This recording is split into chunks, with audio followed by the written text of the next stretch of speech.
Hello everyone, welcome to Avanti classes. Myself Manjeet Bhardwaj and you are watching Avanti classes. तो आज हम electrochemistry को approximately complete करने वाले हैं. Let's start it. ठीक है, तो सबसे पहले आता है भाई कोलराउल्स लॉ. यही रह गया था हमारा. मैंने आपको लास्ट लेक्चर में भी डिस्कस किया था कि ये हमारा रह गया था. कोलराउल्स लॉ क्या कहता है? हमने लिमिटिंग मोलर कंडक्टिविटी की थी लास्ट लेक्चर में. याद है किसी को limiting molar conductivity? Yes, sir. Yes, sir. Lambda note, that is called lambda note, है ना. तो लैम्डा नोट क्या होता है भाई? लिमिटिंग मोलर कंडक्टिविटी क्या चीज होती है? फॉर्मूला बताओगे मेरे को, लिमिटिंग मोलर कंडक्टिविटी क्या होता है?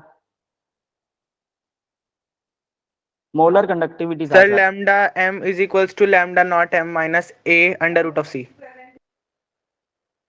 Root C. ठीक है, ये था हमारा. तो यहाँ पर एक लिमिटिंग लैम्डा नोट है. ये क्या चीज है? ये है लिमिटिंग मोलर कंडक्टिविटी. ठीक है, एम है तो मोलर कंडक्टिविटी है, वरना एक ई है तो इक्विवेलेंट कंडक्टिविटी होगा. Limiting equivalent conductivity. तो जब इनफाइनाइट पर सॉल्यूशन होता है, देखो इन्फिनिटी लिखा हुआ है यहाँ पर, लैम्डा इन्फिनिटी. तो ये लैम्डा इन्फिनिटी और लैम्डा नोट इक्वल है लैम्डा इन्फिनिटी पर, इन्फिनिटी के. यस, क्लियर है? Yes, sir. ठीक है, ये दोनों Yes, एक sir. ही चीजें हैं. Don't be confuse in this. ठीक है, तो ये बात कर रहा है लिमिटिंग मोलर कंडक्टिविटी की ही बात कर रहा है. तो देखो इनफाइनाइट डाइल्यूशन के ऊपर अगर हम, जैसे हमने लास्ट में एक लेक्चर किया, एक वो ग्राफ किया था. उस ग्राफ के अंदर क्या था कि COOH को जब मैं क्या करता हूं, इनफाइनाइटली डाइल्यूट करता हूं, तो लास्ट में क्या होता है? मैंने बोला था वीक इलेक्ट्रोलाइट का ग्राफ ऐसे स्ट्रेट लाइन में चला जाता है. वो मिलेगा नहीं इससे कभी भी. क्लियर है? बिल्कुल स्ट्रेट ही चलेगा, कितना भी ऊपर उठा लो. तो ये जो इसका स्ट्रेट चलना है, इसी की वजह से इसकी limiting molar conductivity, limiting molar conductivity strong electrolyte के लिए तो लगभग जैसे जैसे कंसंट्रेशन हम कम करेंगे वो सीधी लाइन में और सीधा यहाँ पे मिल जाएगी. एक्स्ट्रा प्लॉट कर दो हल्का सा, ये एक्स्ट्रा प्लॉट मान लो इतना सा एरिया, और सीधा वो मिल गया. क्लियर है? लेकिन स्ट्रॉन्ग के लिए इजीली हम उसको फाइंड कर सकते हैं कि ये जीरो इनफाइनाइट डाइल्यूशन पर जब कंसंट्रेशन जीरो होगी तो उसकी कंडक्टिविटी यहां होनी चाहिए. वो होगी नहीं, क्योंकि कंसंट्रेशन जीरो है तो कंडक्टिविटी भी जीरो हो जाएगी, वो सिर्फ सॉल्वेंट की रहेगी. बट एट लीस्ट इसको कह सकते हो हाइपोथेटिकली निकाला जाता है. ये बात कल कंफर्म होगी थी सभी को, Yes, Yes, sir. sir. है ना. तो अब हम क्या करने वाले हैं भाई? देखो स्ट्रॉन्ग की तो सीधा निकलाती कि स्ट्रॉन्ग इलेक्ट्रोलाइट क्या करता है कि जैसे जैसे आप कंसंट्रेशन कम करोगे तो वो बहुत जल्दी क्या करेगा, उसकी कंडक्टिविटी बढ़ती जाएगी. इस तरफ कंडक्टिविटी है, मोलर कंडक्टिविटी, इस तरफ है कंसंट्रेशन. ठीक है, तो ये कंडक्टिविटी बढ़ती जाएगी, कोई दिक्कत नहीं है. वीक के लिए क्या होता है? पहले तो वो नहीं बढ़ती और फिर अचानक से ऐसे बढ़ जाती, तो उसका जीरो यानी कि जीरो कंसंट्रेशन वाला तो ग्राफ कहीं आता ही नहीं है. ये है प्रॉब्लम वीक के साथ. तो इसको कैसे निकालें फिर? इसका इलाज दिया था कोलराउल्ज ने. कोलराउल्ज ने एक लॉ दिया, वो पता क्या कहता है? कहता है कि HCl की अगर आपको लिमिटिंग मोलर कंडक्टिविटी, HCl से H पॉजिटिव आयन की हम निकाल लेते हैं. H पॉजिटिव आयन की लिमिटिंग मोलर कंडक्टिविटी निकाल लो, Cl की अलग से निकाल लो. फिर आप NaOH की निकाल लो. NaOH में Na पॉजिटिव OH नेगेटिव होता है, तो Na positive plus OH negative, इनकी भी अलग अलग निकाल लो. तो अगर इनसे ये बन रहा है NaCl, हमें पता है, तो मैं क्या कर सकता हूं कि NaOH से तो Na पॉजिटिव की लिमिटिंग मोलर कंडक्टिविटी निकाल लूंगा. ठीक है, और साथ में Cl उससे HCl से Cl नेगेटिव की लिमिटिंग मोलर कंडक्टिविटी निकाल लूंगा. और इन दोनों को अगर जोड़ दूं, डायरेक्टली जोड़ दूं, सीधा ऐड कर दो, तो ये NaCl की लिमिटिंग मोलर कंडक्टिविटी निकल जाएगी. यही है कोलराउल्स लॉ. यस, समझ में आ गया? Yes, sir. Yes, sir. अब देखो ये तो था स्ट्रॉन्ग इलेक्ट्रोलाइट. स्ट्रॉन्ग की तो हम डायरेक्टली भी निकाल सकते हैं, बट अगर अननोन वैल्यू दी हो तो उसको नॉन वैल्यू करके भी हम उसको फाइंड आउट कर सकते हैं. ठीक है, अब बात करते हैं वीक इलेक्ट्रोलाइट की. मान लो आपके पास में HCl है. HCl से आप क्या कर सकते हो? H पॉजिटिव आयन की लिमिटिंग मोलर कंडक्टिविटी निकाल लो. फिर उसके बाद में CH3COO है, याद रखना Na. तो ये भी स्ट्रॉन्ग इलेक्ट्रोलाइट होता है, ये आसानी से अलग हो जाता है. क्यों होता है स्ट्रॉन्ग? पता है? क्योंकि सोडियम लगा है, वो तो छोड़ के चला जाएगा. क्लियर है? Yes, sir. तो यहां से मैं इस नेगेटिव आयन की लिमिटिंग मोलर कंडक्टिविटी निकाल लूं और यहां से H पॉजिटिव की लिमिटिंग मोलर कंडक्टिविटी निकाल लूं और फिर दोनों को जोड़ दूं, तो यानी कि CH3COOH, इसकी limiting molar conductivity H positive plus CH3COO negative होगी. क्लियर है? यहां से मैं क्या कर सकता हूं कि इससे और इससे तो मैं दोनों को अलग अलग निकाल लूंगा और लास्ट में मेरे पास ये आ जाएगी. अगर मेरे को इसको और ये सॉल्यूशन से निकाल सकता हूं मैं. ठीक है, जैसे सॉल्यूशन के अंदर जो हमने ग्राफ बनाया था वो ग्राफ बना के कंसंट्रेशन कम ज्यादा करके निकाल सकते हैं. बट COOH का अगर ग्राफ बनाओगे तो वो कहीं एक पॉइंट पर टच ही नहीं करेगा. नहीं करेगा ना, तो लिमिटिंग मोलर कंडक्टिविटी बनेगी ही नहीं। क्लियर है ये बात सबको? तो इसलिए हम उसको दोनों अलग अलग आयंस को निकाल के दोनों को डायरेक्ट जोड़ दो तो वहां से निकल आएगी। यस बेटा, समझ में आ गए? Yes sir. बस यही है कोलराउल चला कि डायरेक्ट जोड़ दो, कोई चक्कर नहीं है। तो देखो इक्विवेलेंट कंडक्टिविटी वो क्या बोलता है, infinite dilution when the dissociation of electrolyte is complete, जब कंप्लीट होता है each ion make the definite contribution toward the equivalent conductivity, या मोलर कंडक्टिविटी मान सकते हो, इक्विवेलेंट कंडक्टिविटी मान सकते हो, दोनों एक ही बात है। मोलर कंडक्टिविटी जब 1 मोल सॉल्यूशन होता है और इक्विवेलेंट कंडक्टिविटी जब 1 नॉर्मेलिटी का सॉल्यूशन होता है। ठीक है, बस ये डिफरेंस है और कोई दिक्कत नहीं है। तो भाई स्ट्रॉन्ग में तो कोई दिक्कत नहीं है, दोनों अपना अपना कंट्रीब्यूशन अलग अलग देंगे। ठीक है, conductivity of the any electrolyte irrespective to the nature of the other ion associated with it, मतलब H पॉजिटिव अपना देगा, CH3CO नेगेटिव अपना देगा, चाहे H पॉजिटिव CH3 के साथ लगाओ इस बात से कोई फर्क नहीं है, चाहे H पॉजिटिव Cl के साथ लगाओ इस बात से भी कोई फर्क नहीं पड़ता। तो irrespective of the nature of the ions associated with it, that is the meaning. This last state that the equivalent conductivity of any electrolyte at infinite dilution, ये ध्यान रख लेना, दिस लास्ट स्टेट ये है आपकी definition, equivalent conductivity of any electrolyte, किसी भी electrolyte की equivalent conductivity at infinite dilution is sum of, इसका sum of equivalent ionic conductivities of the cation and anion, cation और एनायन की इक्विवेलेंट आयनिक कंडक्टिविटीज के बराबर होता है by the electrolytes at infinite dilution. तो कैटायन एनायन को directly जोड़ दो, ये कहना चाहता है। ठीक है, अब बात बताता हूं, इन्होंने इक्विवेलेंट कंडक्टिविटी पे इतना जोर क्यों दिया, मोलर कंडक्टिविटी पे क्यों नहीं? क्योंकि मोलर कंडक्टिविटी इससे समवट अलग होती है। क्या अलग होती है अब वो देख लेना। इक्विवेलेंट कंडक्टिविटी इनफाइनाइट पर, ये देखो इक्विवेलेंट कंडक्टिविटी ऑफ कैटायन, सी का मतलब यहां पर कैटायन है और ए का मतलब यहां पर एनायन है, ये कैटायन की और एनायन की कंडक्टिविटी को डायरेक्टली जोड़ दीजिए, आपके पास में इक्विवेलेंट कंडक्टिविटी आ जाएगी। अब देखो फॉर एग्जांपल यहां इन्होंने एक और चीज दी है, अब इसको जरा ध्यान रखना, AXDY, तो वो क्या होता है, जो x लगा होता है वो मल्टीप्लाई में चला जाता है और y जो है, y पॉजिटिव जो पावर बन जाती है। y जो है b के पैरों में y लगा हुआ था, तो इनके जो कोफिशिएंट्स जो फॉर्मूला के अंदर y लगा होता है वो बाहर आ जाएगा और x इसके पावर में चला जाएगा। अब इसका क्या मतलब है, हम इसका एक एग्जांपल लेते हैं। ठीक है, सपोज आपके पास क्या ले, MgSO4 ले लिया, नहीं Al2Cl3 लेते हैं, Al2SO4, SO4 थ्राइस बनेगा ये। क्लियर है? तो इसमें देखो एल्यूमिनियम के ऊपर कितना पॉजिटिव चार्ज आएगा, 2 एल्यूमिनियम है, सबसे पहली बात तो ये एल्यूमिनियम होंगे 2 ही एल्यूमिनियम है ना, तो 2 बाहर लग गया, और एल्यूमिनियम पर कितना पॉजिटिव चार्ज है, 3 पॉजिटिव 3 प्लस। तो यहाँ इसने यही लिखा है कि जो X A के पैरों में लगा हुआ है वो तो बाहर लग जाएगा, मतलब 2 एल्यूमिनियम में 2 बाहर लग गया, और Y के ऊपर जो Y के पैरों में लगा वो एक्चुअल में उसका चार्ज बन जाता है, तो ये जो 3 लगा हुआ है वो उसका चार्ज बन गया, ऑटोमेटिकली चार्ज बन गया। क्लियर है बेटा?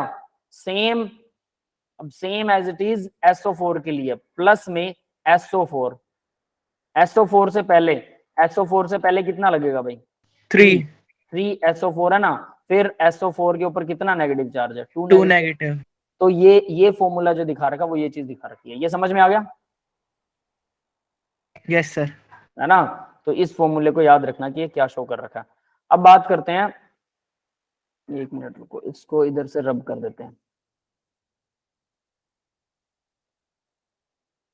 ठीक है, HCl को थोड़ा इस तरफ दिखा देते हैं, HCl, H पॉजिटिव और Cl नेगेटिव।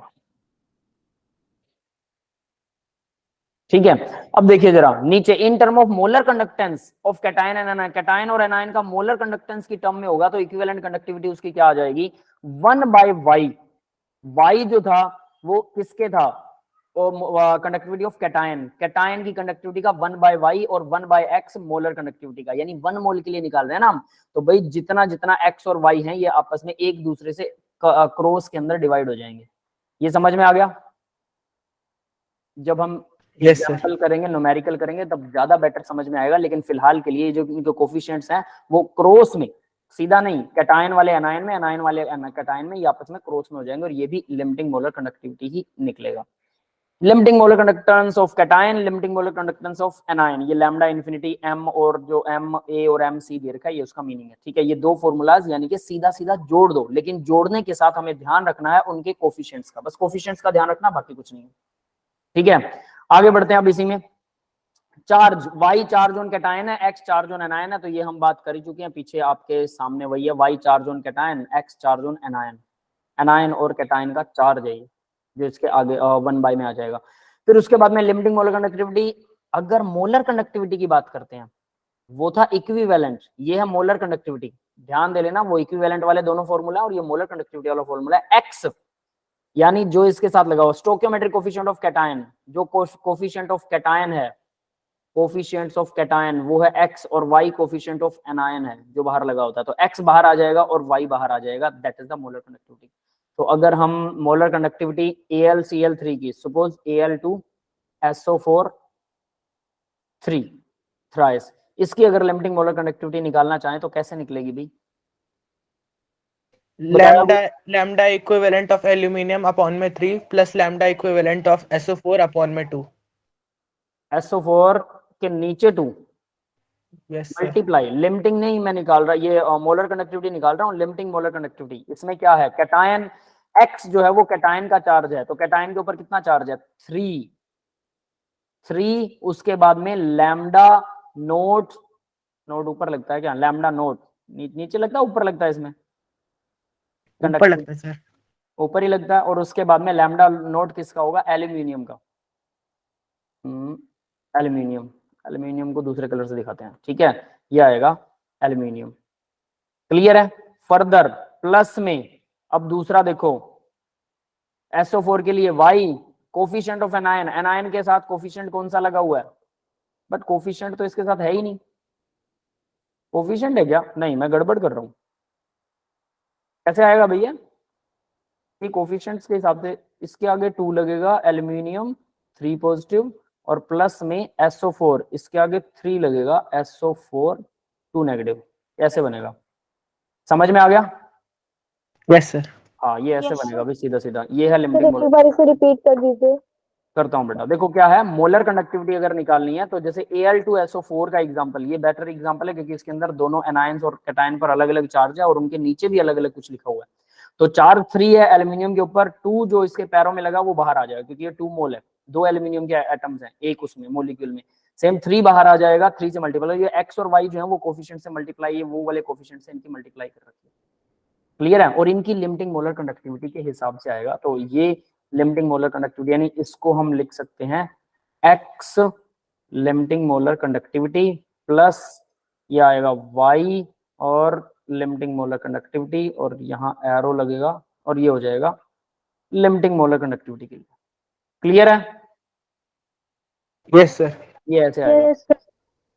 आगे देखिए एक एग्जांपल, अब एग्जांपल करते हैं छोटा सा, वहां से आपको ज्यादा क्लियर होगा कि ये जुड़ते कैसे हैं, और बहुत आसानी से जुड़ते हैं, कोई दिक्कत वाली बात नहीं आती है। फॉर्मूले थोड़े से कंफ्यूज जरूर करते हैं, बट फॉर्मूले की यूज की बजाय एग्जांपल करेंगे तो वो ज्यादा बेटर है। Calculate limiting molar conductivity of oxalic acid given that, oxalic acid की करनी है। ऑक्सैलिक एसिड क्या होता है, सबसे पहले आपको ये पता होना चाहिए, COOH और COOH, ये होता है ऑक्सैलिक एसिड। क्लियर है? Yes sir. अब हमें क्या दे रखा है, Na2C2O4, तो इसको COH को मैं ऐसा लिख सकता हूँ, सॉरी, ये आएगा C2O4 और H2, है ना, ये ऐसे होता है। H2 को आप इस तरफ भी लगा सकते हो, तो एक ही बात है, ये ऐसा होता है इसका फॉर्मूला। तो यहाँ Na2 लगा है, बाकी सब सेम है, तो इसका मतलब हाइड्रोजन यहाँ से जा चुका है, तो C2O4 2 नेगेटिव बनेगा। अगर मान लो COO नेगेटिव और एक और आएगा COO नेगेटिव, ये होगा ऑक्सैलिक एसिड, C2O4 2 नेगेटिव, ये एनायन बन गया। यहाँ से तो एनायन की आ जाएगी हमारे पास ऐसे लिमिटिंग। फायदा ये मैसेज आया है बेटा अपना माइक बंद रखिए, ठीक है, यहाँ से तो एनायन की आ गई। अब कैटायन भी कहाँ से निकालेंगे, हमें H2 निकाल लिया, H2 निकालना है, H2SO4 से किसकी आ जाएगी, H2 की आ जाएगी, और एक Na2SO4 भी दे रखा है, यहाँ से भी कुछ ना कुछ हम हेल्प, बाबू जी, ठीक है। सरदार जी, हरलीन बेटा रुको,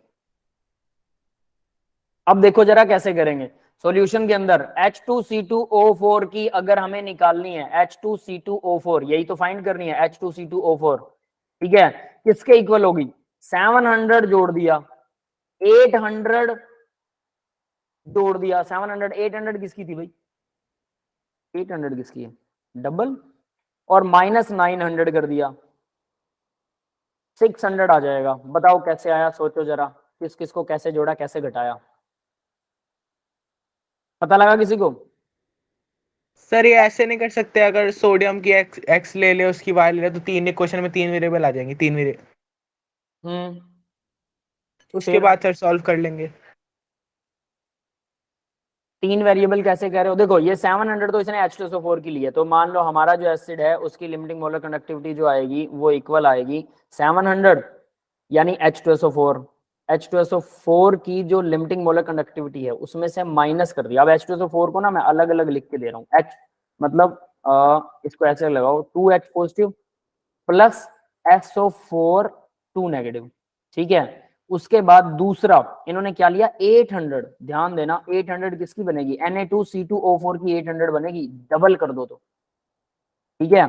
तो डबल कैसे होएगा, क्योंकि इसकी इक्विवेलेंट कंडक्टिविटी, इसका जो इक्विवेलेंट वेट है वो डबल होगा। यस, समझ में आ रहा है? Yes sir. तो यानी इसका Na2, तो मैं यहां पर 2Na पॉजिटिव लगाऊंगा प्लस C2O4 2 नेगेटिव। इसके बाद में नेक्स्ट नीचे वाले की भी डबल हो रही है, 2Na पॉजिटिव सर लेकिन प्लस, माइनस का रखा है उन्होंने नीचे। हाँ हाँ सॉरी माइनस आएगा ये, ठीक है। देखो माइनस के अंदर आएगा 2Na पॉजिटिव प्लस C2 नहीं SO4 2 नेगेटिव। इनको प्लस माइनस करने से क्या आपके पास में सिर्फ H2 आपके पास ये बचना चाहिए, ठीक है। SO4 डिलीट हो जाना चाहिए, तो SO4 तो यहाँ डिलीट होता हुआ नजर आ रहा है मुझे, दिख रहा है सबको?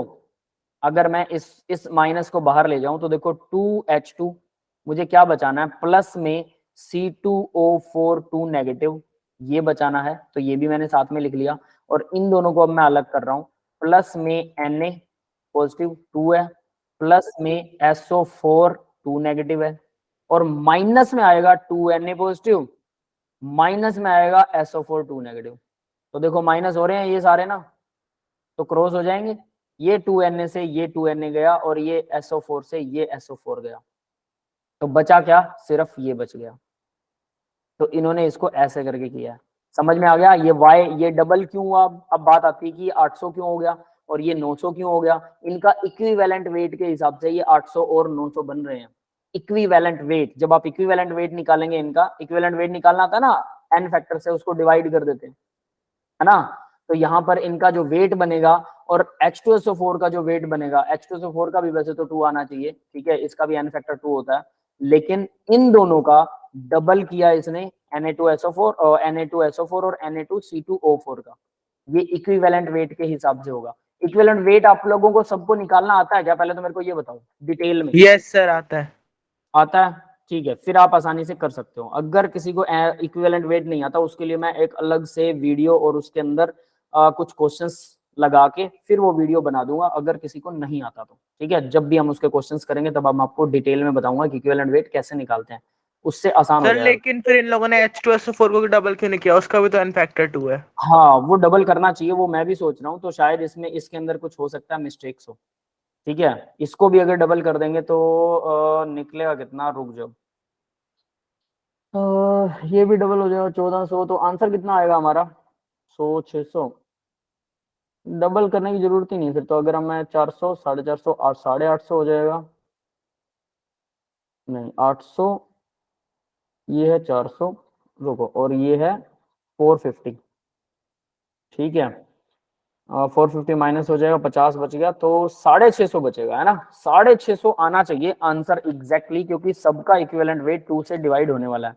अब इन्होंने ऐसा किस लिए कर रखा है, मे बी कोई सिली मिस्टेक हो, मे बी हम कोई पॉइंट छोड़ रहे हो, ठीक है, इसको चेक करेंगे बाद में, अभी के लिए फिलहाल छोड़ दो। ये क्वेश्चंस जो डालते हैं ना, वो इसमें यही प्रॉब्लम रहती है, जब हम कहीं से उठा के मटेरियल ले आते हैं तो उसके अंदर कोई ना कोई क्वेश्चंस के अंदर कहीं ना कहीं शफलिंग हुई होती है, तो वो गड़बड़ करती है। खैर कोई बात नहीं, आगे देखते हैं हम। कोलराउल चला ये तो समझ में आ गया, सीधा जोड़ते हैं इसके। अब न्यूमेरिकल आप लोगों को एनसीईआरटी के अंदर भी मिल जाएंगे और एनसीईआरटी के सोल्ड न्यूमेरिकल्स भी आप लोगों को मिल जाएंगे, जहां से आप इसे आसानी से कर सकते हैं, ठीक है। वो प्रैक्टिस जरूर करनी है एट एवरी कॉस्ट, ध्यान रख लेना। अब आता है एप्लीकेशन ऑफ कोलराउल चला। एप्लीकेशन देखिए जरा, टू कैलकुलेट, एप्लीकेशन के अंदर क्या हो रहा है भाई, मेरा पेन ऐसा क्यों कर रहा है? ठीक है। To calculate the weak electrolyte, weak electrolytes को कैलकुलेट करने के लिए कैसे निकालते हैं? तो ये हमने एक एग्जांपल कर लिया, इलस्ट्रेट हो गया ये। तो वीक इलेक्ट्रोलाइट को कैसे निकालते हैं समझ में आ गया? जो पीछे वाला Yes, एग्जांपल था, है ना, उससे ये हो जाता है weak electrolyte. To calculate the degree of dissociation, alpha को निकालने के लिए इसका यूज किया जाता है। तो अल्फा को निकालने के लिए एक फॉर्मूला इन्होंने दे रखा है, ये बहुत इंपॉर्टेंट फॉर्मूला है। अल्फा जो होता है वो molar conductivity divide by infinite limiting, या फिर कह लो इन लिमिटिंग मोलर कंडक्टिविटी, इसके इक्वल है। या फिर अल्फा को equivalent conductivity divide by infinite equivalent conductivity, यानी कि लिमिटिंग इक्विवेलेंट कंडक्टिविटी। ये दोनों मोलर कंडक्टिविटी लगा लो या लिमिटिंग इक्विवेलेंट कंडक्टिविटी निकालो, दोनों सेम ही है। दोनों फॉर्मूलाज बहुत इंपॉर्टेंट है। एक क्वेश्चन आएगा एनसीईआरटी का, उसके अंदर ये यूज होने वाले हैं। नेक्स्ट, तो यहां से यानी अल्फा को डायरेक्टली निकाल सकते हो अगर आपके पास मोलर कंडक्टिविटी है और लिमिटिंग मोलर कंडक्टिविटी है, दोनों को डिवाइड कर दो, अल्फा आ जाएगा। बहुत आसान छोटा सा फॉर्मूला है बट बहुत इंपॉर्टेंट है। नेक्स्ट देखो, to calculate the dissociation constant of weak electrolyte. तो डिसोसिएशन कांस्टेंट को तो कैसे निकाल सकते हैं? ये हमने क्वेश्चन किया था, C alpha square 1 minus alpha वाला, याद है? yes sir. ये ओनली एप्लीकेबल टू, जैसे कि COOH जैसे मॉलिक्यूल्स के लिए एप्लीकेबल है। तो उसको मैं फिर से यहां पर भी बना देता हूँ, CH3 COOH, और ये अगर इक्विलिब्रियम में हो H पॉजिटिव और CH3 COO नेगेटिव, तो इसकी कंसंट्रेशन मान लो C थी एक टाइम पर, ठीक है, इसकी 0 थी, इसकी भी 0 थी। अब इसकी कंसंट्रेशन क्या हो जाएगी? 1 माइनस अल्फा, C को 1 मान लेते हैं, है ना, और इसकी कंसंट्रेशन क्या आ जाएगी? Alpha plus alpha. तो Ka क्या आ जाता है भाई? प्रोडक्ट सी अल्फा आएगी, सॉरी ये C बाहर आएगा इसके, सी अल्फा, यहाँ पर भी C1 माइनस अल्फा आएगा। तो देखो C अल्फा का होल स्क्वायर आ रहा है, यानी C square alpha square, product divided by reactant आएगा C1 माइनस अल्फा। तो Ka की वैल्यू क्या आ जाएगी? एक C बाहर निकल आएगा और C alpha square divided by 1 minus alpha, ये बचेगा। यस, क्लियर हो गया?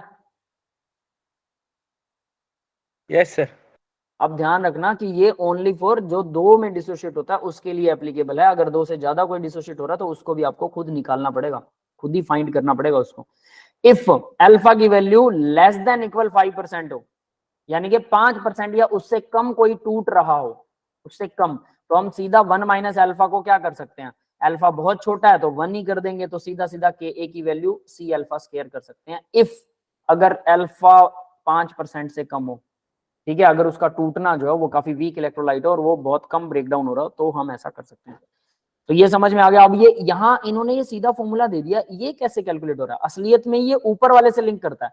अल्फा की वैल्यू आप ऊपर से निकाल लेंगे, तो अल्फा निकल गया तो उसके बाद आपका Ka आ जाएगा, क्योंकि कंसंट्रेशन आपको ऑलरेडी पता होगी, तो Ka को निकालना बहुत आसान हो जाएगा अगर अल्फा हो तो। और अल्फा ऊपर वाले फॉर्मूले से निकलेगा, molar conductivity divide by limiting molar conductivity, या फिर equivalent conductivity divide by limiting equivalent conductivity. ठीक है भाई, ये फॉर्मूला क्लियर है? ऊपर वाला इसलिए बी फॉर्मूला ज्यादा क्लियर है बजाय कि सी के। नेक्स्ट देखो, टू कैलकुलेट सोल्युबिलिटी या solubility product and solubility product of any separately soluble salt. Separately soluble जो बहुत कम घुलते हैं, स्पारिंगली स्पेरिंगली जो भी बोलो आप। Separately soluble salts mean salt with very less solubility. Saturated solution of separately soluble salt can be considered as the infinite dilution. इसको हम saturated को इनफाइनाइट डाइल्यूशन मान सकते हैं। यस, ये बात सबको समझ में आई? क्योंकि सैचुरेटेड सॉल्यूशन जितना घुलेगा, तो सेपरेटली सोल्यूबल तो बहुत कम घुलता है, तो बहुत कम घुलने का मतलब उसका जो डाइल्यूशन है वो लगभग ना के बराबर है, इनफाइनाइट हो चुका है ना वो इतना डाइल्यूट है कि मान लो आपने 1 ग्राम AgCl घोला था 1 लीटर पानी में। यहां ध्यान देना, आपके पास में 1 लीटर पानी है, ठीक है, ये वाटर है 1 लीटर, ठीक है, उसके अंदर 1 ग्राम आपने साल्ट डाल दिया, यहां आपने साल्ट डाल दिया 1 ग्राम, ठीक है, AgCl जो है वो 1 ग्राम है, लेकिन इस 1 ग्राम में से सिर्फ कुछ ही मॉलिक्यूल होंगे जो टूटेंगे और ऊपर सॉल्यूशन में घुलेंगे, बाकी के टूटते ही नहीं, क्योंकि ये स्पारिंगली है, बहुत कम घुलता है। ठीक है, तो अगर ऐसा है तो डेफिनेटली हम बोल सकते हैं इनफाइनाइट डाइल्यूशन है, क्योंकि डाइल्यूट है, ये बहुत कम घुला हुआ है, तो इनफाइनाइट डाइल्यूशन इसको बोल सकते हैं, यस और नॉट? Yes sir. Yes, है ना, sir. तो ये इनफाइनाइट डाइल्यूशन हो गया। इस लाइन का मतलब अब आपको यहां से क्लियर होना चाहिए कि ये इनफाइनाइट डाइल्यूशन को क्यों कह रहा है। नेक्स्ट देखो इसके क्या बात क्या बोलता है, saturated solutions separately soluble salt जो होता है उसकी मोलर कंडक्टिविटी क्या होती है? तो ये तो मोलर कंडक्टिविटी का फॉर्मूला है, ये हमें पहले से पता है, limiting molar conductivity 1000 by molarity होता है, के क्या है? कंडक्टिविटी, ठीक है, या स्पेसिफिक कंडक्टेंस। एम जो है वो सोल्यूबिलिटी है, मोलैरिटी का मतलब क्या है? मोलैरिटी यहां पर कितना है? मोल पर लीटर। मान लो कि वो 0.0001 मोल घुला 1 लीटर पानी में, क्योंकि स्पारिंगली ये बहुत कम घुलेगा, तो हम इसको सोल्यूबिलिटी भी तो यही होती है ना, मोलैरिटी और सोल्यूबिलिटी बराबर है कि कितना सोल्यूबल होगा कोई सैचुरेटेड सॉल्यूशन। क्लियर है? Yes sir. है ना, तो यहां से अब आपको सामने फॉर्मूला आता है कि M saturated limit molar conductivity of saturated salt जो है वो इनफाइनाइट डाइल्यूशन पर limiting molar conductivity of salt है एक्चुअल में। क्यों? क्योंकि वो स्पारिंगली सोल्यूबल है। मोलर कंडक्टिविटी और लिमिटिंग मोलर कंडक्टिविटी दोनों बराबर है स्पारिंगली सोल्यूबल के लिए, क्योंकि वो बहुत कम घुला हुआ है, तो चाहे उसको लिमिटिंग कह लो, चाहे कंडक्टिविटी मोलर कंडक्टिविटी कह लो, चाहे लिमिटिंग मोलर कंडक्टिविटी, क्योंकि वो वेरी लेस है। और वो क्या आएगा? 1000 बाय एस, एस की जगह मोलैरिटी लगा दो या एस लगा दो, वो सोल्यूबिलिटी मोलैरिटी के इक्वल होती है, तो एस की वैल्यू क्या आ जाएगी? तो यहां से यानी ये फॉर्मूला इसको पूरा यहां तक वो करते हैं, ठीक है। अब देखिए जरा, बीच वाले को रब कर देता हूं मैं। अब देखिए जरा, हम इससे क्या निकाल सकते हैं? लिमिटिंग मोलर कंडक्टिविटी से सीधा सीधा एस की वैल्यू, सोल्यूबिलिटी को, एस को निकाला जा सकता है, तो एस इक्वल टू क्या हो जाएगा? ये आपके सामने है। लिमिटिंग मोलर कंडक्टिविटी डिवाइड में चला जाएगा, एस उधर आ जाएगा, के इंटू 1000, बस। क्लियर है? एस इक्वल सोल्यूबिलिटी की जगह पर लिमिटिंग मोलर कंडक्टिविटी निकाल दीजिए, क्योंकि वही सोल्यूबिलिटी है, वही लिमिटिंग मोलर कंडक्टिविटी है, तो आपके पास में सोल्यूबिलिटी आ जाएगा। ठीक है बेटा, समझ में आया फॉर्मूला? ये भी यूज करने वाले हैं यस हम, सर। Yes, ठीक है। sir. That is it. तो इस तरह से ये यहाँ इंपॉर्टेंट भी मार्क कर देता हूँ। नेक्स्ट देखो जरा, अब यहाँ पर इन्होंने कुछ क्वेश्चन सॉल्व कर रखे हैं। Equal volume of 0.1015 molarity COH and 0.015 molarity of NaOH are mix together. दोनों को इक्वल वॉल्यूम है, दोनों का मिक्स कर दिया, वॉल्यूम इक्वल है, ठीक है। व्हाट वुड बी, मोलैरिटी अलग अलग है लेकिन वॉल्यूम अलग है। What would be molar conductivity of mixture if conductivity of CH3COONA is, इसकी कंडक्टिविटी दे रही है, के की वैल्यू दे रही है, ठीक है। CH3COONA की के की वैल्यू दे रखी है हमें, और बोला what would be the conductivity of mixture, mixture की कंडक्टिविटी, मोलर कंडक्टिविटी निकालना है, लैम्डा एम की वैल्यू निकालनी है। तो लैम्डा एम क्या होता है भाई? कंडक्टिविटी, ये रहा लैम्डा एम, कंडक्टिविटी जो उसने दी है, के की वैल्यू भर दी, इनटू में 1000 डिवाइड बाय क्या होता है? मोलैरिटी, मोलैरिटी कितनी? Molarity 0.015 molarity of carboxylic acid, क्योंकि उसी की निकालनी थी हमने, कार्बोक्सिलिक एसिड की। लेकिन अब ध्यान देना, यहां पर मोलैरिटी दे रखी है CH3COONA की, OOH की, और यहां उसने पूछा CH3COONA के लिए पूछा, तो H से NO साल्ट है, CH3COONA, और साल्ट की मोलैरिटी क्या होगी? डिवाइडेड बाय 2 लग गया इसके, 0.015 आएगा, 015, ठीक है। ये पॉइंट गलत लगा हुआ है, ये मिस्टेक्स होती हैं, that is why in books में गड़बड़ हो जाती है, ठीक है। 0.015 डिवाइडेड बाय 2, अब ये 2 क्यों लगा भाई? ये कोई बता सकता है? सर क्योंकि दो वॉल्यूम मिक्स हुए हैं ना। 2 वॉल्यूम मिक्स हुए हैं, सिर्फ इस वजह से? सर क्योंकि जैसे कि हमने 1 लीटर में 0.015 मोलर वो था और 1 लीटर में 0.015 वो था, तो दोनों को मिक्स करेंगे तो 2 लीटर हो जाएगा ना टोटल वॉल्यूम। डबल, हाँ, क्योंकि वॉल्यूम डबल हो चुका है, वॉल्यूम डबल हो गया तो सॉल्यूशन डाइल्यूट हो जाएगा, और नंबर ऑफ मोल तो उसके उतने ही रहने वाले हैं, CH3CONA के मोल तो उतने ही रहने वाले हैं सॉल्यूशन में, क्लियर है। लेकिन वॉल्यूम तो इसके मोल तो इतने ही है CH3COH के, और CH3CONA के मोल भी उतने ही होंगे, क्योंकि NaOH भी उतना ही मोल दे रखा है उसने, तो लेकिन दोनों को जोड़ दिया तो वॉल्यूम हो गया डबल, तो मुझे तो डबल नहीं, उसका मोलैरिटी तो सिर्फ इस सॉल्यूशन की निकालनी थी, तो 2 से डिवाइड हो जाएगी, और उसके बाद यहाँ वैल्यू वो पुट कर दी, molarity, that's it. A into 1000 divide by molarity, molarity double volume हो रहा है तो इसलिए उसको डिवाइड किया है, दैट्स इट। तो ये आ गया हमारे पास, क्या आ गया भाई, conductivity, molar conductivity of mixture. Clear है? Yes sir.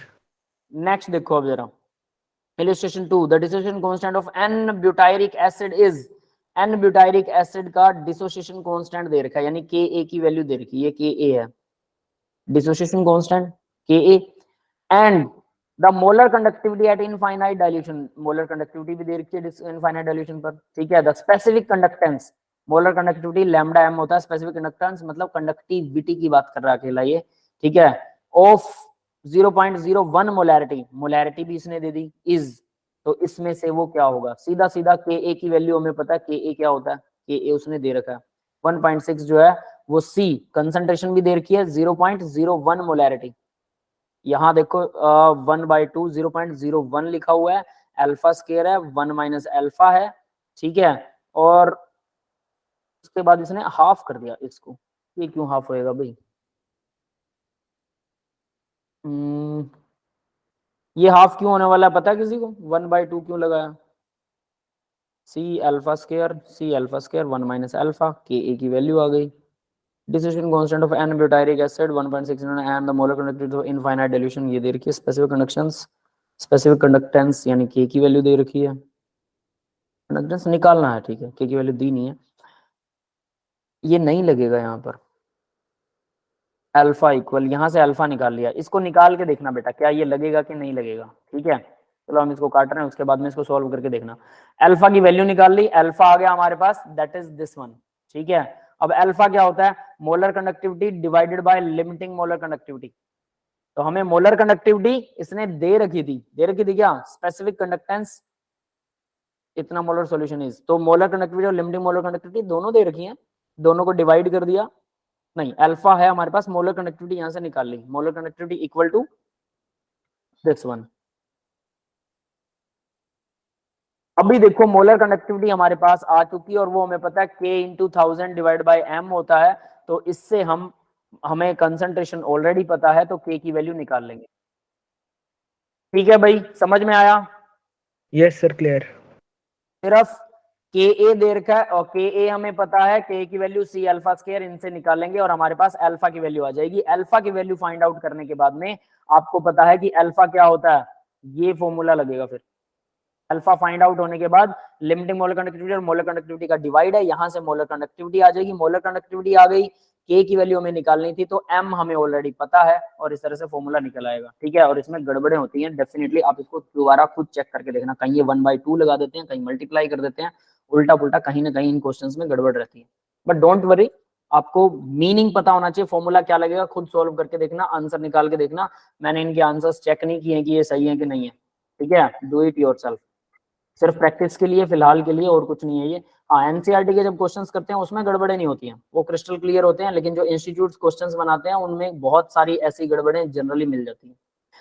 आगे देखते हैं बेटा, कमर्शियल वोल्टिक सेल, तो कमर्शियल वोल्टिक सेल, सेल और बैटरी में क्या डिफरेंस होता है पता है किसी को, कल मैंने बताया था, डिस्कस किया था। सर सेल जो होता है वो सिंगल होता है और बैटरी के अंदर कई सारे सेल होते हैं। हाँ एक से ज्यादा सेल होंगे तो बैटरी बन जाएगी, बस एक से ज्यादा हो, दैट्स इट। तो देखो भाई batteries can be classified primary और सेकेंडरी, तो हम सबसे पहले बैटरी की बात करेंगे। बैटरी दो तरह की होती है, प्राइमरी बैटरी होती है, एक सेकेंडरी बैटरी होती है। Primary battery can not be return to their original state, primary battery का मतलब होता है कि उसको चार्ज नहीं किया जा सकता, जैसे हमारे नॉर्मल सेल होते हैं, क्या बोलते हैं इसको, घड़ी वाले सेल, है ना, तो घड़ी वाले दो सेल को जोड़ दो तो बैटरी बन गई। अब वो बैटरी रिचार्ज नहीं हो सकती, एक डायरेक्शन में गई तो बाद में उसको यूज एंड थ्रो फेंक दे, लेकिन दूसरे सेल कौन से होते हैं, जो चार्ज होते हैं बाय चार्जिंग, ठीक है, तो जो चार्ज वाले सेल हैं उनको बोलते हैं सेकेंडरी सेल या सेकेंडरी बैटरी, तो रिचार्जिंग से ऐसा नहीं किया जा सकता। So when reaction reactants are consumed, the battery dead and must be discarded, तो उसको फेंकना ही पड़ेगा। Secondary battery are often called storage batteries, secondary battery का दूसरा नाम है स्टोरेज बैटरी, ठीक है, और रिचार्जेबल बैटरी। अब ये इसके बारे में सभी जानते हैं, इन्वर्टर की बैटरी घरों में होती है, या आपके फोन की बैटरी भी सेकेंडरी बैटरी है, ठीक है, क्योंकि वो रिचार्ज हो सकता है, फोन चार्ज हो जाता है ना, रिचार्ज हो सकता है, rechargeable. The reaction in this battery can be reversed, इनकी रिएक्शन रिवर्स हो जाती है, इसलिए बैटरी को चार्ज किया जा सकता है। समझ में आ गया भाई प्राइमरी और सेकेंडरी बैटरी क्या होती है? Yes sir. आगे Yes, बढ़ते sir. हैं। अब प्राइमरी सेल या हम ड्राई सेल की बात करेंगे। यहाँ बैटरी नहीं कर रहे, सेल कर रहे हैं, ध्यान रख लेना। सेल और बैटरी में छोटा सा ही डिफरेंस है। बैटरी मतलब एक से ज्यादा सेल, और सेल मतलब अकेला सेल, ठीक है। ये वो है जिंक कैप और एमएन और ब्लैक और ये कार्बन रोड, ये आपका नॉर्मल सेल है जो घड़ी में लगता है। दीवार घड़ी आप सबके पास होगी, उसके अंदर जो सेल लगाया जाता है वो नॉर्मल सेल होता है। क्लियर है बेटा ये? Yes sir. दीवार घड़ी वाला सेल है। अब इसकी हम कंस्ट्रक्शन पढ़ने वाले हैं, तो सबसे पहले इसका एनोड देख लेते हैं। एनोड पर क्या होता है? एनोड जो है जिंक 2 इलेक्ट्रॉन छोड़ता है। अब ये बिल्कुल सीधा वैसा नहीं तो जिंक छोड़ेगा कॉपर ले लेगा, हमें यहाँ पर पेस्ट बनाना पड़ता है। पेस्ट का ही सारा सिस्टम, सारा खेल वही है, ठीक है। तो देखो कार्बन जो है, बीच में एक कार्बन की रोड होती है। किसी ने सेल तोड़ा है क्या? कभी तोड़ के देखा है? मोस्ट ऑफ द स्टूडेंट्स जो है वो सेल तोड़ के डेफिनेटली कोई ना कोई रिएक्शन जरूर करते हैं, कोई ना कोई सिस्टम जरूर लगाते हैं। तोड़ा है किसी ने सेल? नहीं सर। नहीं सर, कभी नहीं तोड़ के देखा? अजीब बच्चे हो आप सर लोग। टूटता ही नहीं है, मैंने सर सर तोड़ा था टूटता एक ही बार। नहीं है। अरे ईंट ले लो, ईंट से मार मार के हम तो तोड़ते थे, फिर उसके अंदर से ना एक कार्बन की रोड सर निकलती वो जो थी, ये वाली छोटी वाली सेल होती है ना, आप बता रहे थे मरकरी सेल, तो सर वो एक बार मारने की कोशिश करी थी सर ईट, तो सर वो गायब ही हो गई थी। अरे वो मत तोड़ना, मरकरी सेल, उसमें मरकरी होता है बेटा, वो खतरनाक। एक चीज बता देता हूँ, मरकरी जो है दुनिया के सबसे 10 खतरनाक जहरों में से एक जहर है। 10 खतरनाक जहर। अगर मरकरी आपके मतलब कहीं पर वाउंड लगाओ, कहीं पर कट लगाओ आपकी बॉडी में, हाथ पर जैसे कट लगाओ कहीं पे भी, और वहां पर अगर मरकरी आपके चला गया, ब्लड के अंदर घुल गया, तो उस पार्ट को काटना पड़ जाएगा। ये जो CFL बल्ब आते थे, सबको देखे हैं सबने CFL bulb? Yes sir. Yes sir, yes sir. उसके अंदर मरकरी होता था वेपर फॉर्म में, मरकरी वेपर फॉर्म में। तो क्या एक इंसिडेंट बताता हूँ आपको। हुआ क्या कि एक लेडी थी और मरकरी जो बल्ब, वो बल्ब चेंज कर रही थी बेचारी, तो वो नीचे गिर गया। CFL बल्ब नीचे गिरने से टूट गया। तो जब वो उसको, और उन्होंने कुछ मतलब स्टूल वगैरह के ऊपर खड़ी थी वो, तो उन्होंने जैसे ही नीचे पैर रखा, ठीक है, तो एक छोटा सा कांच उस बल्ब का उनके पैर में लग गया। नॉर्मल सी बात है, कोई खास बात नहीं है। ट्रीटमेंट करवा लिया, इंजेक्शन लगवा लिया कि कांच लगा है, तो टेटनस का टीका लगवा लिया। उसके बाद में 2-3 महीने बाद वो पैर ठीक हुआ ही नहीं, और वो बढ़ता गया, लास्टली उनका पैर काटना पड़ा, क्योंकि उसके अंदर मरकरी थी। सोच लेना, मरकरी। और वो पैर में हल्की सी ही गई होगी, कोई 1-2 मॉलिक्यूल ही गए होंगे। मरकरी बहुत खतरनाक चीज है, ठीक है। एक और होता है di ethyl mercury. Di ethyl, 2 CH3 group लगे होते हैं दोनों तरफ मरकरी के। और वो तो ऐसा लिक्विड है, बिल्कुल पानी जैसा है, ट्रांसपेरेंट है, ऐसा लिक्विड है, आप ग्लव्स पहन के भी उसको टच कर लोगे ना, ग्लव्स पहन के भी, वो आपके माइंड के अंदर, सिर के अंदर एक्यूमुलेट हो जाता है, इकट्ठा हो जाएगा, और फिर तड़प तड़प के दर्द होगा। आपके हाथ पैर ना, थोड़े दिनों में हाथ का कंट्रोल खत्म, पैरों का कंट्रोल खत्म, टॉयलेट बाथरूम भी अंदर ही निकलने लग जाएगा, उसका कंट्रोल भी खत्म, आंखों का कंट्रोल, जुबान का कंट्रोल खत्म, बोल के आप किसी को बता नहीं पाओगे क्या चाहिए। 3-4 महीने में तड़प तड़प के मरता आदमी, अगर उसको जस्ट टच कर लिया। लिक्विड है, जस्ट टच कर लिया। ग्लव्स पहन के टच कर लोगे तब भी। सिंथेटिक अलग लेवल के, मतलब हाई लेवल के, हाई ग्रेड के ग्लव्स आते हैं, उसमें उससे काम करने के लिए। सोचो कितना खतरनाक वाला लिक्विड होता है वो, समझ गए? तो मरकरी बहुत खतरनाक है, उसको नहीं तोड़ना। ये वाला सेल तोड़ सकते हो, इसके अंदर एक कार्बन की रोड निकलेगी, प्योर ब्लैक कार्बन की रोड अंदर। मैंने बहुत तोड़े हैं, ठीक है। सर एक बार हम तोड़ा था, टुकड़े टुकड़े हो गए, उसके बाद कुछ बचा ही नहीं उसके अंदर। आपने मतलब बैटरी होती है, बैटरी के अंदर की बहुत सारे छोटे छोटे पीस निकलते हैं। हाँ, प्रिक्वेशन नहीं यूज करी होगी ना आपने अच्छे से, मतलब उसको नहीं तोड़ा होगा। आराम आराम से ईंट लेके या छोटी सी हथौड़ी लेके उसको आराम आराम पाउडर का से निकलता है ब्लैक कलर का। कॉर्नर से तोड़ो उसको, फिर ऊपर उसका कवर उतारो, फिर उसके अंदर वाली रोड को टूटने नहीं देना, बहुत ध्यान से तोड़ना पड़ता है। 2-3 सेल खराब होंगे फिर आ जाएगा। खैर जरूरत नहीं पड़ती है इसकी आप लोगों को। हम लोग तो भाई जब छोटे बच्चे थे तो सेल घर में जो यूज होते थे, बड़े बड़े मोटे मोटे सेल होते थे, इतने मोटे मोटे, है ना। वो सेल जब खराब हो जाते थे तो हम लोग सोचते थे इसके अंदर क्या होता है, देखिए तो सही। मैं 6ठी-7वीं क्लास में मैंने तो बहुत तोड़े हैं, ठीक है। अब देखो भाई, कार्बन की रोड, कैथोड, ठीक है, ये अंदर होती है और ये कैथोड है। कैथोड क्या करता है? इलेक्ट्रॉन गेन करता है, जिंक छोड़ेगा कार्बन लेगा, ऐसा कुछ होने वाला है, ठीक है। लेकिन बीच में हमें क्या भरना है? इलेक्ट्रोलाइट, MnO2, कार्बन ब्लैक, मतलब ये भी कार्बन होता है, ब्लैक पाउडर होता है कार्बन का जब आप उसे तोड़ोगे। MnO2 होता है, और NH4Cl होता है। ये 3 चीजें होती हैं, इनका पेस्ट होता है जो इलेक्ट्रॉन्स को ट्रांसफर करता है, जिंक से गेन करेगा और इधर से चला जाएगा। और ये सारा कंटेनर जो ना, ये जो फॉइल है, ये पूरा आपको गोल गोल नजर आता है, ये पूरा गोल होता है जो, ठीक है, ये कंटेनर जो है ये जिंक का होता है, याद रख लेना। जब ऊपर का आप कवर उतार देते हो सेल का, ऊपर जो उसने एड वेड लगा रखी होती है जिस भी कंपनी का है वो, उसको उतारने के बाद नीचे जिंक का वो जो आपको लोहे जैसा नजर आता है कवर, वो जिंक का होता है, वो लोहे का नहीं होता। तो जिंक आप बहुत आसानी से अपने घर में अवेलेबल करवा सकते हैं। क्लियर है? सभी सेल्स के ये इससे मिलकर बने होते हैं और जिन्हें हम फेंक देते हैं। ऊपर स्टील का एक कवर मिलेगा, उस स्टील के नीचे जिंक का कवर होता है। क्लियर है सबको? Yes sir. है ना? तो यहाँ पर देखो अब इनमें रिएक्शन क्या होती है, कैसे होती है। तो एनोड जिंक 2 इलेक्ट्रॉन छोड़ता है। कैथोड देखो अब कैथोड कैसे काम करता है। कार्बन की रोड जस्ट कैथोड नहीं है, उसके होकर जाती है वो। तो MnO2 NH4 positive, NH4 positive, Cl negative, ये दोनों आयंस होते हैं, लेकिन पेस्ट की फॉर्म में है। जैसे हमारा टूथपेस्ट होता है वैसा कुछ लिक्विड होता है, ऊपर वाला कवर हार्ड होता है इसलिए दबते नहीं है ये, ठीक है। अब MnO2 और NH4 और एक इलेक्ट्रॉन, जो यहाँ से 2 इलेक्ट्रॉन थे उसमें से एक इलेक्ट्रॉन यहाँ यूज करेंगे, या हम इस पूरी रिएक्शन को मल्टीप्लाई कर दें 2 से, तो फिर क्या हो सकता है कि हम कह सकते हैं कि ये 2 इलेक्ट्रॉन यूज हो गए। वो आप अपने हिसाब से कैसे भी कन्वीनियंटली कर सकते हैं, ठीक है। ऊपर वाली रिएक्शन को 2 से डिवाइड कर दो अगर आपको पूरा इलेक्ट्रॉन्स का हिसाब करना है तो। MnOOH प्लस NH4, ठीक है, ये बनता है। क्लियर है भैया सबको? Yes yes sir. ठीक है। आगे देखते हैं अब इसी के अंदर क्या होता है। तो ये होगा कैथोड के ऊपर रिएक्शन, अमोनिया बनेगा। अमोनिया होता है गैस, ठीक है। The cathode reaction manganese is reduce to 4 oxygen state to 3, 4 से ये 3 ऑक्सीजन स्टेट के अंदर चला जाता है। Ammonia is not liberated as a gas but combined with zinc. तो देखो अमोनिया जो निकलता है वो गैस की तरह तो निकलता है, लेकिन वो क्या होता है, जिंक 2 जो पॉजिटिव बना था उसके साथ ZnNH3 4, मतलब NH3 का 4 है, 2 पॉजिटिव, क्योंकि जिंक पर 2 पॉजिटिव, अमोनिया पर कोई चार्ज नहीं होता, याद रख लेना। तो 2 पॉजिटिव रहेगा जिंक पे, लेकिन जिंक अपनी वैलेंसीज के अंदर नाइट्रोजन से इलेक्ट्रॉन गेन करके उसके साथ कोऑर्डिनेट बॉन्ड बना लेगा। ये कोऑर्डिनेट केमिस्ट्री हम 9th लेसन +2 के अंदर पढ़ेंगे, तब आपको ये बड़ा आसानी से समझ में आएगा कि कोऑर्डिनेशन बॉन्ड क्या होता है। Dry cell don't have an indefinite life, as इनकी इनडेफिनिट लाइफ नहीं होती है, क्योंकि NH4Cl corrode the zinc container even when not used. अब ये है एक प्रॉब्लम, जो NH4Cl होता है ना, वो इसको जिंक को, भले आप सेल को यूज करो ना करो, लेकिन उनका जिंक जो है वो उसको जिंक को कोरोजन लगाते रहते हैं, वो खराब होता रहता है। मतलब सेल पड़े पड़े भी खराब हो जाएगा, यूज करो चाहे ना करो। इसलिए जब भी सेल खरीदते हो उसकी एक्सपायरी डेट देख लेना। अगर एक्सपायरी डेट उसकी ज्यादा बड़ी नहीं है तो वो जल्दी ही खत्म होने वाला है। एक्सपायरी डेट जा चुकी है तो अंदर उसके कुछ बचा ही नहीं है फिर। ये बात समझ में आ गई? Yes sir. जस्ट रिएक्शन याद करो और कुछ नहीं करना इसमें। और dry cell have potential of approximate, इनका पोटेंशियल जो होता है 1.5 से 1.25 से 1.5 होता है। हम जो घड़ी के सेल लेके आते हैं वो 1.5 वोल्ट के ही होते हैं, आप सभी को ये पता होगा, ठीक है बेटा। बाकी थ्योरी पढ़ सकते हो, जो भी कौन कैसे क्या काम करता है वो, और तो इन्होंने कुछ दे नहीं रखा।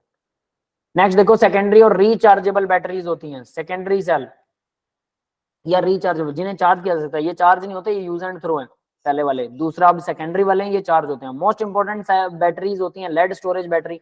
लेड स्टोरेज बैटरी जो अपने इन्वर्टर की बैटरी होती है, contain lead as anode, grid lead packed as lead dioxide होता है एज कैथोड। दोनों ही लेड होते हैं, एनोड भी लेड है, कैथोड भी, लेकिन कैथोड पर लेड डाई ऑक्साइड होता है, बस इतना फर्क है, ठीक है। इस बैटरी को देखेंगे अब ये कैसे काम करती है, कैसे चार्ज होती है। ए solution of sulphuric acid 38% sulphuric acid by mass having density 1.3 ग्राम पर सेंटीमीटर क्यूब, इसको हम इलेक्ट्रोलाइट की तरह यूज करते हैं। और ये आपको पता होगा कि आपकी बैटरी के अंदर सल्फ्यूरिक एसिड होता है, सबको पता है? Yes yes sir. है ना, सल्फ्यूरिक एसिड डाला होता है 38% वाला। ये डाटा आपको याद करना। अब यहाँ पर आती है वो बैटरी, एनोड कैथोड, ठीक है। वैसे तो इन्होंने डायग्राम में एनोड कैथोड दिखा रखे हैं, ठीक है, लॉजिकली तो नहीं है। यहाँ कैथोड पर पॉजिटिव चार्ज है, एनोड के ऊपर नेगेटिव चार्ज होगा। और इसके अंदर देखो, negative plate lead grid filled with spongy lead. Negative plates हैं जो स्पॉन्जी लेड से भरी हुई हैं, यानी कि लेड जिसके अंदर बहुत सारे होल होते हैं। Positive plate lead grid filled with lead oxide. तो लेड जो होता है वो एनोड होता है, ये एनोड है, और ये है कैथोड, ठीक है। इन्होंने जस्ट डायग्राम दिखा रखा है।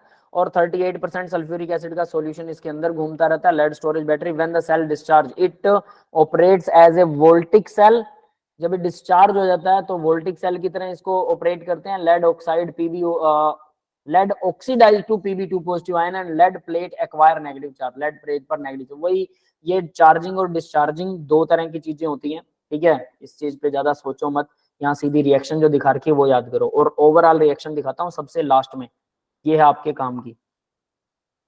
क्या होता है, Pb PbO2 H2SO4 PbSO4 plus water बनता है, क्लियर है। जब डिस्चार्ज हो रहा होता है सेल, डिस्चार्ज के टाइम पर,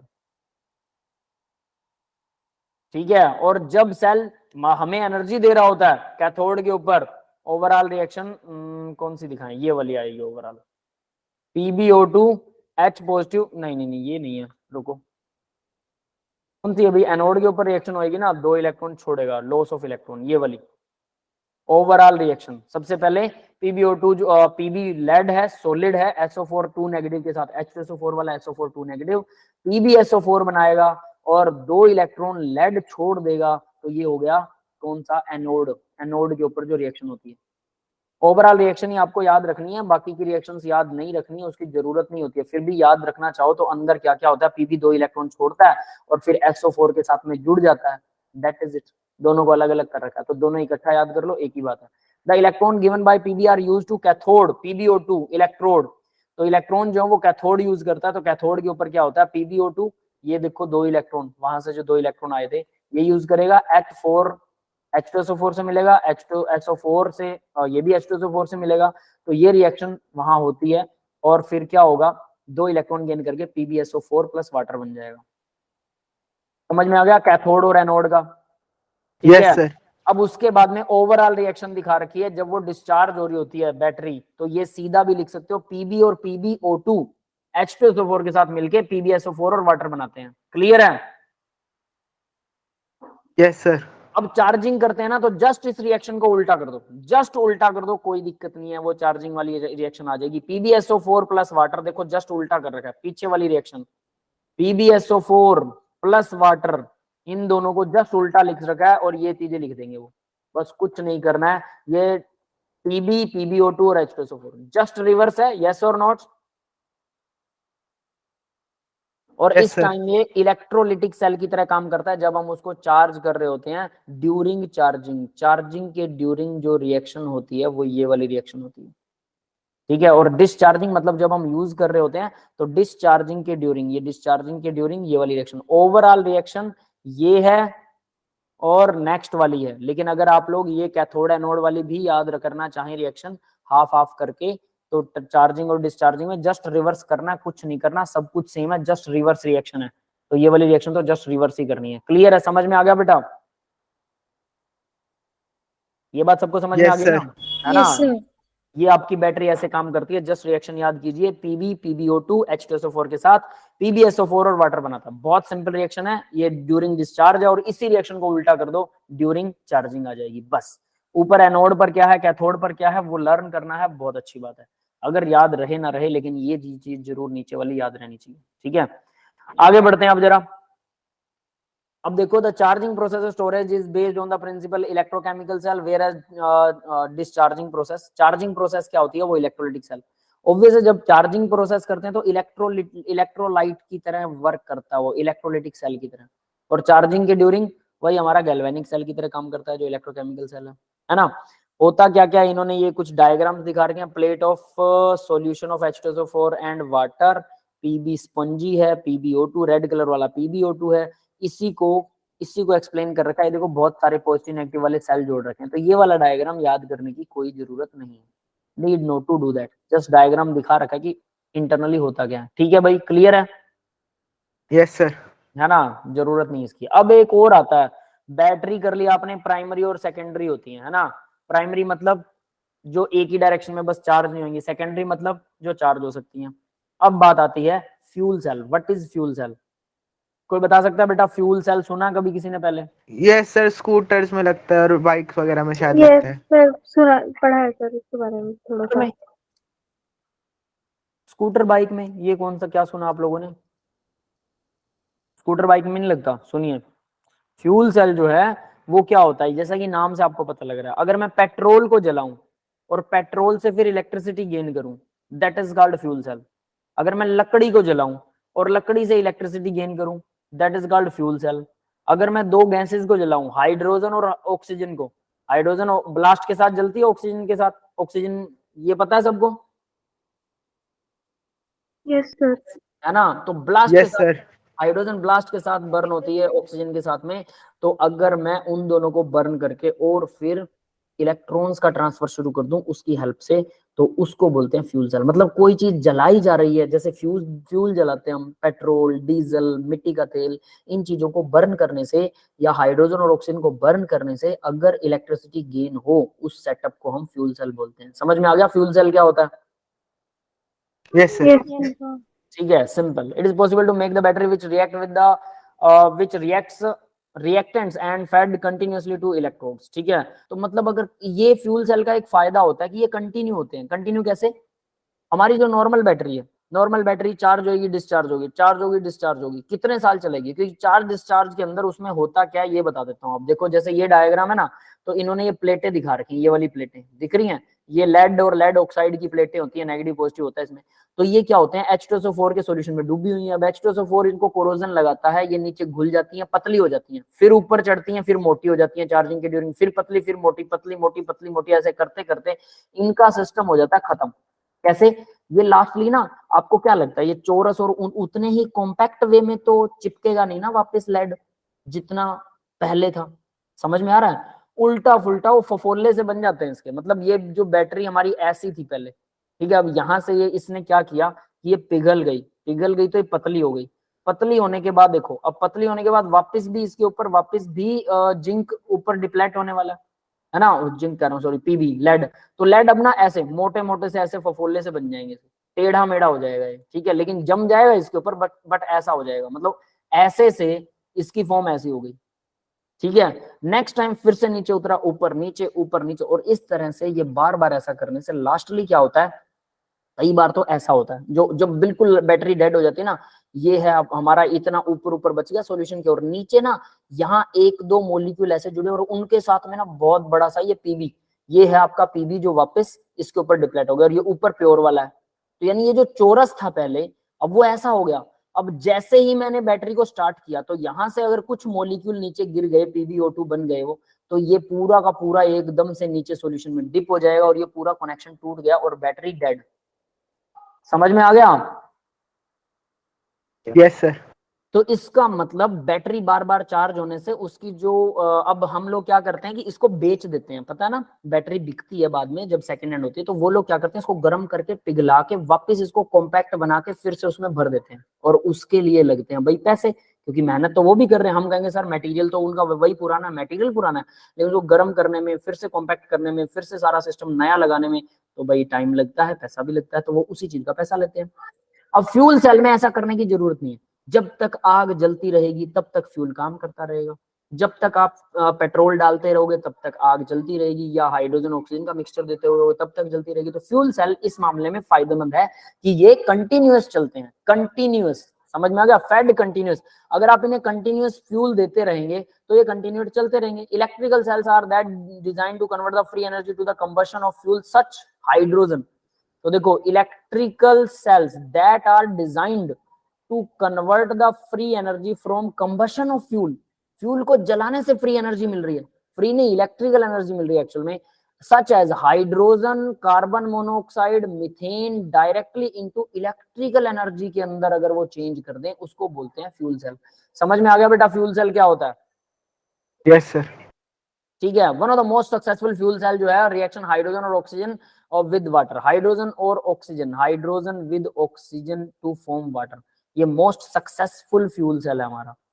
ठीक है, अब देखो यहाँ पर इन्होंने क्या कर रखा है, ये फ्यूल इन जाता है, मतलब हाइड्रोजन जा रही है अंदर, ठीक है, ये फ्यूल इधर से ऑक्सीजन अंदर जा रही है, ये O2 के मॉलिक्यूल है, ठीक है, हाइड्रोजन और ऑक्सीजन यहाँ पर, और यहाँ पर क्या होता है, ये स्पंज जैसा होता है, ठीक है, कैटलिस्ट होता है जो स्पंज जैसा होता है, ये कैटलिस्ट इन दोनों को मिक्स कर देता है, हाइड्रोजन और ऑक्सीजन को, और जिससे क्या बनता है, वाटर बन जाता है। तो बीच में देखो ये बना रखा ना, प्रोटोन एक्सचेंज मेम्ब्रेन, ठीक है, तो H positive ion H positive ion exchange हो सकता है इस मेम्ब्रेन के थ्रू, जिससे कि हमारा सेल के अंदर रिएक्शन करवाई जा सके एज ए कैटलिस्ट। वो कैटलिस्ट में से पास आउट होता है एसिड की प्रेजेंस के अंदर और फिर वाटर बन जाता है। तो नीचे तो वाटर भर जाता है, प्योर वाटर। एस्ट्रोनोट इसको यूज करते हैं, याद रख लेना। प्योर वाटर नीचे होता है, उस वाटर को वो पीने के काम में यूज कर लेते हैं, और ऊपर जो है हमें इलेक्ट्रिसिटी मिल जाती है एनोड और कैथोड से। अब बात आती है कि इलेक्ट्रिसिटी कैसे मिलेगी। इलेक्ट्रॉन का फ्लो करवाना अपने को, एसिड अपने पास ऑलरेडी है, ठीक है। तो देखो ये सरप्लस फ्यूल रीसर्कुलेट्स, नीचे आता है और रीसर्कुलेट इधर से ऐसे करके ऐसे घूमता रहता है, ठीक है, जब तक हाइड्रोजन पूरी यूज नहीं होती ऐसे। तो फ्यूल सेल अब देखो वो कैसे यूज होता है। यहाँ देखिए एनोड के ऊपर हाइड्रोजन गैस थी, OH नेगेटिव आयन, वाटर में से OH नेगेटिव आयन मिल जाएगा, H पॉजिटिव भी मिल जाएगा वाटर में से, वाटर बनेगा प्लस 2 इलेक्ट्रॉन। हाइड्रोजन गैस क्या करेगी, 2 इलेक्ट्रॉन रिलीज करेगी। फिर ऑक्सीजन गैस वाटर के साथ रिएक्शन करती है, 4 इलेक्ट्रॉन यूज करती है। मतलब ये इसको पूरे को डबल कर लो, यहाँ इसने 2 से मल्टीप्लाई कर रखी है देखो, तो ये 4 इलेक्ट्रॉन है एक्चुअली। क्लियर है ना, दिख रहा होगा ये। Yes sir. पूरी रिएक्शन को 2 से मल्टीप्लाई, तो ये 4 इलेक्ट्रॉन है। तो ये 4 इलेक्ट्रॉन उठाती है यहाँ से, ठीक है, वाटर के साथ और ऑक्सीजन के साथ मिलके, और OH बनाते हैं। 4 OH बना दिए, तो ये OH फिर से यूज हो जाते हैं, और इस तरह से सर्कल चलता रहता है एनोड और कैथोड पर। तो ओवरऑल रिएक्शन क्या होती है, सामने तो देखने पे सीधा ये नजर आ रहा है, H2 और O2 वाटर बना रहे हैं, नेट रिएक्शन। लेकिन इसमें इलेक्ट्रॉन्स का ट्रांसफर हो रहा है, और हमें यही तो चाहिए था, flow of electron, flow of ion, that is called electricity. तो हमने इलेक्ट्रॉन्स का फ्लो कर लिया, आयन का फ्लो कर लिया, मतलब इलेक्ट्रिसिटी को फ्लो कर लिया, दैट्स इट। क्लियर है बेटा। Yes sir. सर एक सेकंड रिएक्शन sir. नोट कर लें तो। हाँ नोट कर सकते हो, कोई दिक्कत नहीं है। एनोड कैथोड वाली याद करिएगा, इसमें एनोड और कैथोड वाली ही लर्न कीजिएगा, क्योंकि ये रिएक्शन सीधी नहीं है, ठीक है। इलेक्ट्रॉन कौन बना रहा है कौन छोड़ रहा है, यही होता है फ्यूल सेल। इस तरह से हम लकड़ी जलाकर भी ऐसा कर सकते हैं, लेकिन उसके अंदर इलेक्ट्रॉन्स का ट्रांसफर हमारे लिए इतना आसान नहीं होगा, तो ये सबसे सक्सेसफुल है।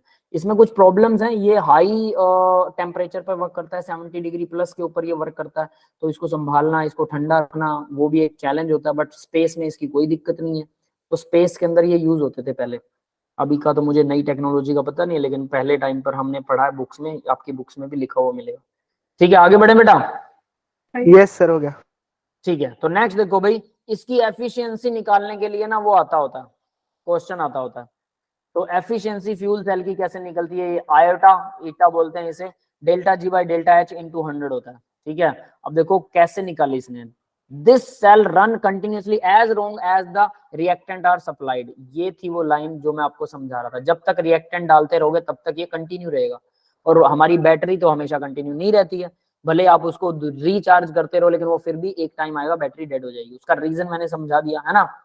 Since fuel cell convert the energy to fuel directly electricity, ये फ्यूल से डायरेक्ट इलेक्ट्रिसिटी में एनर्जी को कन्वर्ट करते हैं, ये लाइन भी आपको पढ़नी है, ठीक है, याद रखनी है। They are potentially more efficient than conventional method of generating electricity on a large scale by burning hydrogen carbon fuels और using nuclear reactor. Nuclear reactor से हम इलेक्ट्रिसिटी बनाते हैं। न्यूक्लियर रिएक्टर क्या करता है, हीट देता है। हीट से क्या करते हैं, हीट से हम लोग पानी को गर्म करते हैं, स्टीम बनाते हैं, स्टीम से स्टीम इंजन चलता है, स्टीम इंजन को आगे जोड़ देते हैं जनरेटर के साथ, जनरेटर इलेक्ट्रिसिटी बनाता है। समझ में आया? Yes sir. न्यूक्लियर रिएक्टर पानी गर्म करता है, उसको भाप बना देता है, उस भाप से भाप वाला इंजन स्टीम इंजन चलता है, normal mechanical engine. Mechanical engine को हम जोड़ देते हैं इलेक्ट्रिसिटी जनरेट करने वाले जनरेटर से, बड़े बड़े जनरेटरों से जोड़ देते हैं, टरबाइन मशीन बोल सकते हो आप उन्हें, और इस तरह से वो बनाते हैं इलेक्ट्रिसिटी। तो उससे भी एफिशिएंट है ये, उससे भी they are potentially more efficient than conventional method. Conventionally मतलब जो हमारे लिए इजी है, ठीक है, लार्ज स्केल पर बाय बर्निंग। देखो बर्निंग हाइड्रोजन और कार्बन, हाइड्रोजन को डायरेक्ट बर्न कर दो, कार्बन के फ्यूल्स को मतलब लकड़ी वगैरह को गर्म करो, न्यूक्लियर रिएक्टर को गर्म करके उससे उन सबसे हम क्या करते हैं, उनको गर्म करते हैं, पानी को भाप बनाते हैं, भाप से भाप इंजन चलता है, भाप इंजन को आगे टरबाइन से जोड़ते हैं और फिर इलेक्ट्रिसिटी बनती है। तो ये इन सबसे तो ये बहुत एफिशिएंट है।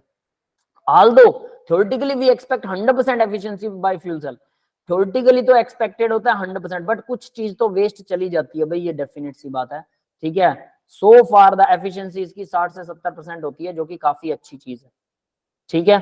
Since the fuel cell are efficient and free from pollution से फ्री होते हैं, efforts are being made to produce better commercial cell practical fuel cells. तो प्रैक्टिकल फ्यूल सेल्स को बनाने के लिए काफी सारे एफर्ट्स चाहिए होते हैं, और ये आयोटा इसकी एफिशिएंसी, इसको आयोटा से रिप्रेजेंट करते हैं, ये नीटा बोलते हैं शायद इसे। क्या बोलते हैं वैसे? आयोटा तो नहीं सर बोलते। ईटा ईटा ईटा नीटा, ईटा होता है, हाँ मैथ में यूज होता है शायद ये, ईटा या नीटा जो भी है, ईटा। तो ईटा जो है delta H G by delta H into 100 है। डेल्टा जी की वैल्यू नेगेटिव एनएफसी से delta H enthalpy of reaction, ठीक है, उन दोनों को डिवाइड करो, 100 से मल्टीप्लाई कर दो, एफिशिएंसी आपके सामने आ जाएगी, वो 60 से 70% होता है। याद रहेगा फॉर्मूला, इंपॉर्टेंट फॉर्मूला है, इसके ऊपर भी न्यूमेरिकल करेंगे। क्लियर यस है? सर। नेक्स्ट देखो Yes, भाई, sir. अब लास्ट, हाँ ठीक है, अब आता है main feature of different cell. अलग अलग सेल के मेन फीचर देख लो जरा क्या है। ड्राई सेल क्या काम करता है? एनोड जिंक होता है। कैथोड क्या होता है? Graphite surrounded by magnesium oxide और कार्बन, ठीक है, ग्रेफाइट वही कार्बन ही होता है, जिंक एनोड है। और रिएक्शन क्या हो, इलेक्ट्रोलाइट क्या होता है? NH4 और ZnCl2, टचिंग एनोड, एनोड को टच कर रहे होते हैं ये, ठीक है। नेक्स्ट, ये तो था ड्राई सेल, इसमें याद रखने वाली चीजें हैं, ये मेन फीचर नहीं है इसके। लेड स्टोरेज बैटरी के अंदर लेड होता है, लेड ऑक्साइड होता है, lead and lead oxide, H2SO4 38%, ठीक है। नेक्स्ट, फ्यूल सेल में क्या होता है? हाइड्रोजन और ऑक्सीजन होती है बस। Porous carbon containing catalyst, catalyst को यूज किया जाता है पोरस कार्बन के अंदर, जिसमें से हाइड्रोजन पास होती है, और porous carbon containing catalyst oxygen जिसमें से पास होती है, दोनों पास होंगी, दोनों के बीच में रिएक्शन होगी। कंसंट्रेटेड NaOH का सॉल्यूशन होता है फ्यूल सेल में, याद रख लेना, कंसंट्रेटेड NaOH को यूज किया जाता है। क्लियर है? ये की पॉइंट याद रखिएगा, थ्योरी है, जस्ट लर्न करना है सभी पॉइंट्स को। क्लियर है ना बेटा? Yes sir. आगे देखो, लास्ट टॉपिक है इस लेसन का, वो है कोरोजन। कोरोजन क्या होता है? सबको पता है कोरोजन क्या होता है? Yes, sir. रस्टिंग क्या होती है? रस्टिंग, रस्टिंग पता है किसी को? Yes sir. सर ऑक्साइड बना लेता है मेटल के, Rusting metal और आयरन बना के लेता है। ऊपर जो ऑक्साइड आयरन के ऊपर आयरन ऑक्साइड आ जाता है। यस, रस्टिंग और कोरोजन के बीच में डिफरेंस पता है किसी को? रस्टिंग स्पेसिफिकली आयरन के लिए होती है और कोरोजन किसी भी मेटल के लिए हो सकती है। यस यस, कोरोजन किसी भी मेटल का होता है, तो हमें पता है बहुत सारी मेटल्स हैं जिनको कोरोजन होता है, और उसकी वजह से बहुत सारे नुकसान भी होते हैं। तो कोरोजन एक बहुत इंपॉर्टेंट टॉपिक है, लेकिन इसके अंदर हम आज जो करने वाले हैं वो सिर्फ आयरन के ऊपर फोकस करने वाले हैं, ठीक है। कोरोजन बेसिकली इलेक्ट्रोकेमिकल फिनोमिना होता है। कोरोजन के अंदर इलेक्ट्रिसिटी, इलेक्ट्रॉन्स का फ्लो होता है, जिसकी वजह से अपने आप मेटल जो है डिप्लेट होना शुरू होती है, और मेटल का बिहेव होता है, नेचुरल है ये, नेचुरल, जो भी हम मेटल प्योर कर लें उसको रस्ट लगेगा ही लगेगा। The rusting of iron, tarnishing of silver, development of green silver, चांदी काली हो जाती है, आयरन को जंग लग जाता है, टर्निशिंग बोलते हैं, टर्निशिंग ऑफ सिल्वर, चांदी काली हो जाती है कुछ दिन में। Development of green coating on the copper and bronze utensils, copper और ब्रोंज, ब्रोंज क्या होता है? ताम्र, ताम्र के जो यूटेंसिल्स होते हैं, बर्तन होते हैं, पहले ब्रोंज के बर्तन होते थे, ठीक है, और कॉपर, ब्रोंज, और एक कांसा भी होता है, कांसा, जिसको क्या बोलते हैं? एक सिल्वर मेटल होता है, एक ब्रोंज मेटल होता है, एक और कौन सा मेटल होता है भाई? सर ब्रॉन्ज और gold. Gold, silver, bronze, gold, एक और होता है, क्या बोलते हैं उसको? ब्रोंज के अलावा एक मेटल का नाम तो था, कांस्य पदक, ब्रोंज पदक होता है, एक और होता है, चलो मेरे को याद नहीं आ रहा, जो भी। हाँ, कॉपर, कौन सा? कॉपर। नहीं समझ आया, छोड़ो, कोई बात नहीं, चलो जो भी है। Some of the examples of corrosion, ये एग्जांपल है कोरोजन के, इनको ग्रीन लेयर ऊपर वो कर लेती है। Corrosion causes numerous damage to building, bridge, bridge में भी लोहा यूज होता है, मेटल यूज होती है, शिप में भी होता है, many other articles made on iron. तो corrosion metal is oxidised, loss of the electron of oxygen and metal oxide बनता है। Iron commonly use as rusting, iron के कोरोजन को रस्टिंग बोलते हैं, ये यहाँ पर लिखा हुआ है, मैं इसको अंडरलाइन करता हूँ। corrosion of iron which is commonly used as rusting अगर प्रेजेंट ऑफ वाटर, तो इसके लिए ना वाटर और ऑक्सीजन, प्रेजेंस ऑफ वाटर और ऑक्सीजन जरूर चाहिए। Although chemistry of the corrosion is complex, ये याद रख लेना भाई, ये इतना सिंपल नहीं है, इसके ऊपर रिसर्च पेपर लिखे जाते हैं, ध्यान रख लेना, पीएचडी में वर्क होता है, लोग कोरोजन के ऊपर काम करते हैं बहुत बड़े लेवल पर आज भी, ठीक है। तो देखो, it is understood that at one support of an iron object oxidation occur and support behave as anode, जो भी है। अब यहाँ देखो इसमें क्या होता है, सीधी सी बात, एनोड क्या होता है? आयरन है सॉलिड फॉर्म में, वो क्या करता है? 2 इलेक्ट्रॉन छोड़ देता है, ठीक है, और उसका इलेक्ट्रॉन ई नोट की वैल्यू दे रखी है, आयरन और ये कौन सा ई नोट दे रखा है, रिडक्शन पोटेंशियल है। ठीक है भाई, क्लियर है। Yes sir. अब देखो आयरन ऐसा कब करता है, आयरन में ना स्मूथ आयरन ले लो कोई दिक्कत नहीं, जहां पे भी आयरन में गड्ढे होंगे ना उन गड्ढों में ऑक्सीजन के मॉलिक्यूल, वाटर के मॉलिक्यूल ट्रैप हो जाते हैं, और जहां पर भी उसका रफ सरफेस होता है आयरन का, वहां सबसे ज्यादा कोरोजन लगने के चांसेस होते हैं, जहां भी रफ सरफेस होता है। क्लियर है सबको ये बात? Yes yes sir. तो यहाँ आयरन का रफ सरफेस के ऊपर ही कोरोजन लगता है, ये बात अब हमें समझ में आ गई। ठीक है, तो उसमें क्या होता है, आयरन 2 इलेक्ट्रॉन छोड़ देता है, पानी की प्रेजेंस में छोड़ता है, ऐसे नहीं छोड़ता वो। ठीक है, तो अब उसके बाद देखो क्या होता है, electron release by the anode, do through the metal go to the another spot, वो दूसरी जगह पर जाते हैं, जहां से उसने छोड़ा दूसरी जगह पर जाएंगे, और metal and reduce the oxygen to in the presence of H positive ion. H positive ion कहां से आया भाई, अब ये बता देता हूं मैं। देखो वाटर प्लस कार्बन डाइऑक्साइड जो एनवायरनमेंट में होती है, और वाटर की ड्रॉपलेट जो होती है एनवायरनमेंट में, वो लोहे के ऊपर लगती हैं और वो H2CO3 बनाती हैं। ये क्या होता है, कार्बोनिक एसिड। Carbonic acid. ठीक है, कार्बोनिक एसिड, ये है कार्बोनिक एसिड। ठीक है, ये कार्बोनिक एसिड बनाती हैं। अब ये जो कार्बोनिक एसिड है ये अब डिसोशिएट तो होगा, एसिड है तो ऑब्वियस सी बात है, तो ये क्या होता है 2H positive ion plus CO3 2 negative ion, इसमें टूटता है। तो ये जो H पॉजिटिव आयन आपको दिखा रखा है ये यहां से आया। क्लियर है? अब दूसरे एंड पर कैथोड पर क्या होता है, तो ऑक्सीजन जो है वो 4 हाइड्रोजन लेती है, कहां से लिया, कार्बोनिक एसिड से। कार्बोनिक एसिड कहां से आया, वाटर और कार्बन डाइऑक्साइड मिल गए थे, उन्होंने एसिड बना दिया, उस एसिड से H पॉजिटिव आयन मिला, और ऑक्सीजन एनवायरनमेंट में होती है 21%, तो H पॉजिटिव आयन ऑक्सीजन के साथ रिएक्शन करेगा। और आयरन ने, मेटल है, स्वभाव है इसका भी, आयरन ने 2 इलेक्ट्रॉन छोड़े थे, तो वो 2 इलेक्ट्रॉन अगर इसको पूरे को डबल कर दूं मैं, तो वो 2 इलेक्ट्रॉन जो है वो 4 इलेक्ट्रॉन होके इसको मिल जाते हैं, मतलब 2 ऐसे एटम आयरन के 4 इलेक्ट्रॉन रिलीज करेंगे और वो बनाते हैं वाटर, और इसका इलेक्ट्रोड पोटेंशियल ये कैथोड हो गया। क्लियर है, समझ में आ गया? Yes sir. ये दोनों रिएक्शनें करने के बाद ये रिएक्शंस चल रही हैं किसकी, रस्टिंग ऑफ आयरन। अब उसके बाद देखो आयरन सॉलिड, अब मैं इसको ओवरऑल लिख सकता हूँ, iron solid plus oxygen 4 electron और 4 हाइड्रोजन पॉजिटिव आयन है। ठीक है, आयरन 2 पॉजिटिव प्लस वाटर, ऐसा हम ओवरऑल लिख सकते हैं। ये ई नोट सेल आ गया, ई नोट सेल, ई नोट सेल निकाल दिया इन्होंने। ठीक है, देखो क्या करा, आयरन ऑक्सीजन हाइड्रोजन, ठीक है, इन सबको जोड़ दिया। अब आयरन ने 4 इलेक्ट्रॉन डेफिनेटली लेगा, तो वो इसने, आयरन ने ऑक्सीजन को डायरेक्टली दे दिए, तो इसको दिखाया नहीं बस। ठीक है, सिर्फ इतना किया। तो यहाँ आयरन ऑक्सीजन 4 हाइड्रोजन के H पॉजिटिव आयन, 4 इलेक्ट्रॉन जो है वो आयरन छोड़ेगा, तब ऑक्सीजन ऑटोमेटिकली ले लेगा, और हमारे पास आयरन के 2 पॉजिटिव, 4 इलेक्ट्रॉन छोड़ दिए ना इसने, प्लस वाटर बन गया। ओवरऑल रिएक्शन समझ में आई, दोनों को जोड़ रखा है, कुछ नहीं कर रखा। क्लियर है बेटा? Yes sir. आगे देखिए, iron 2 positive ion further oxidise to atmospheric oxygen.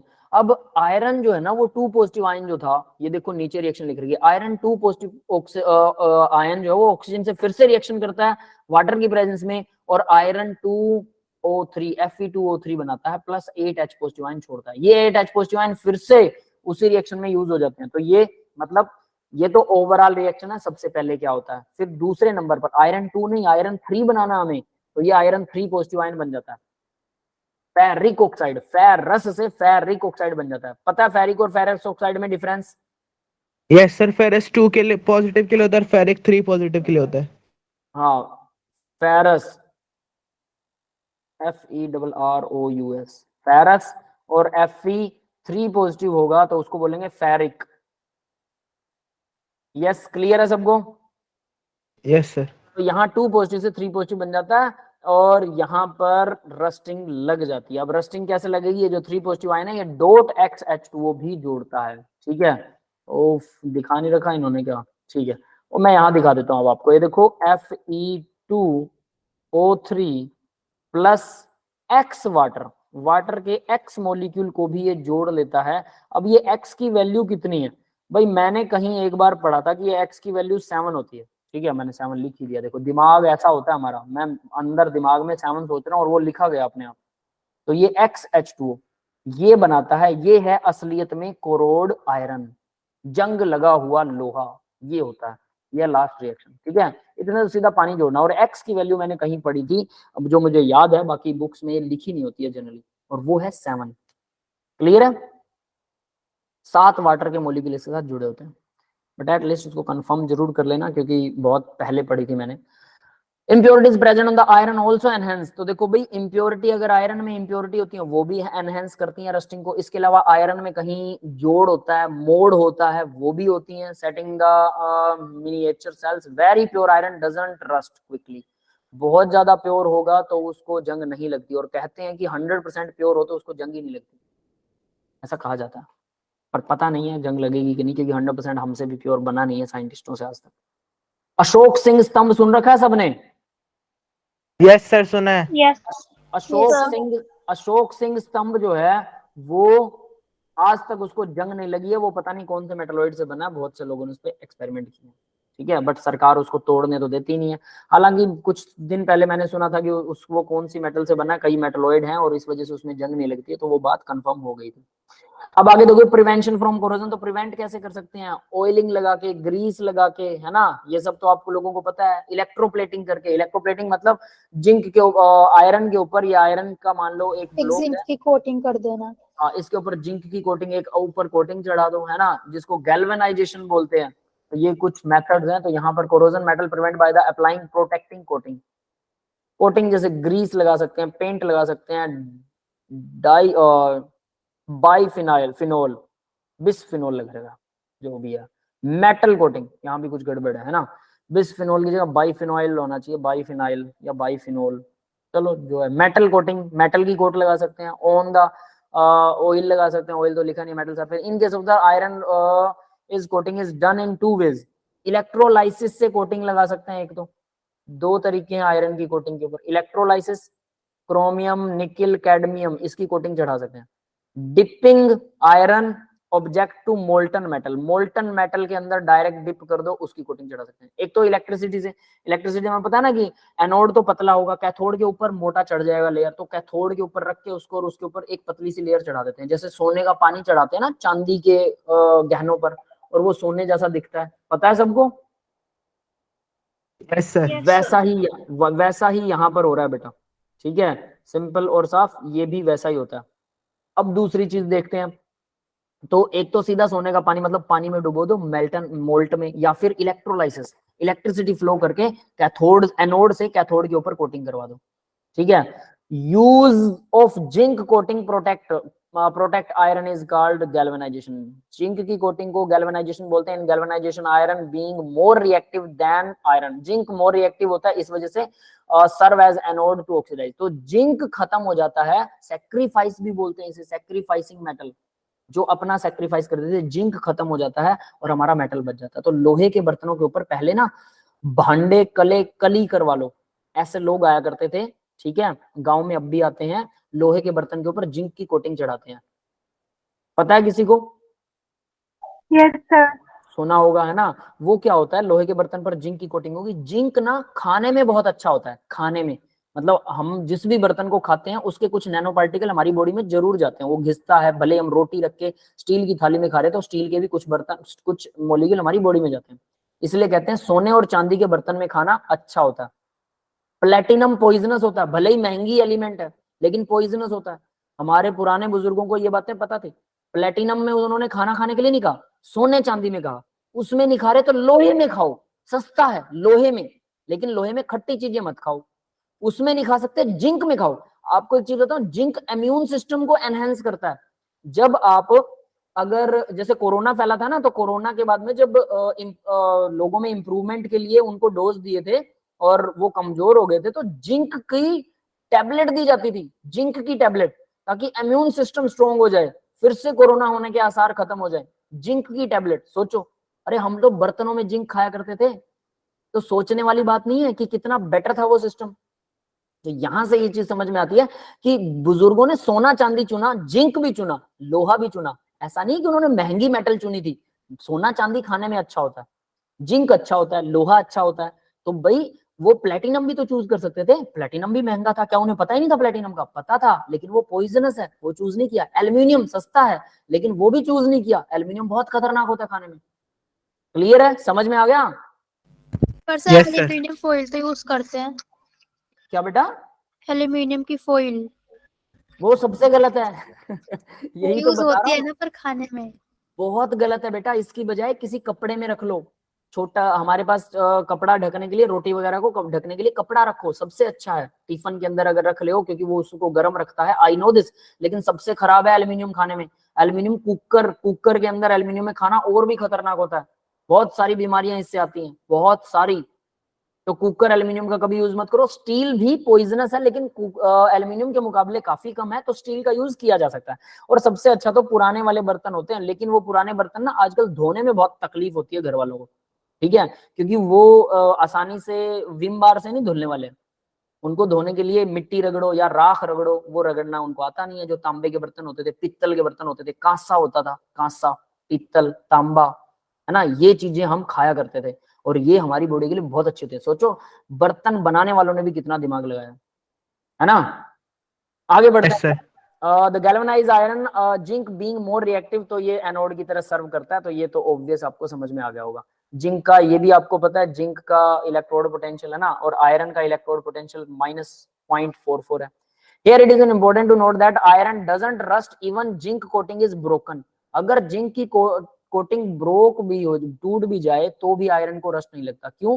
क्योंकि जिंक भले ही टूट गया है, ये मान लो कि ये एक बर्तन है, इसके ऊपर ये जिंक की लेयर है, यहां से जिंक की लेयर हट गई, तो यहां से तो आयरन हो गया वैकेंट, है ना। लेकिन फिर भी जिंक, क्योंकि जिंक और आयरन, जिंक इलेक्ट्रॉन देता है आयरन को, और आयरन आगे इलेक्ट्रॉन सप्लाई कर देता है।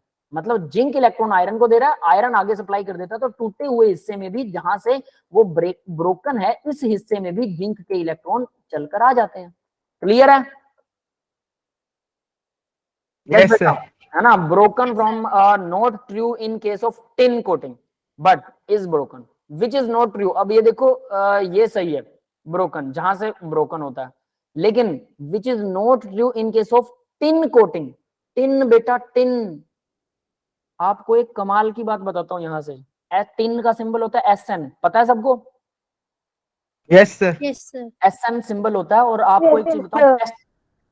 हाँ बेटा, कुछ कह रहे हो अंशिका बेटा? आपका म्यूट पर है माइक।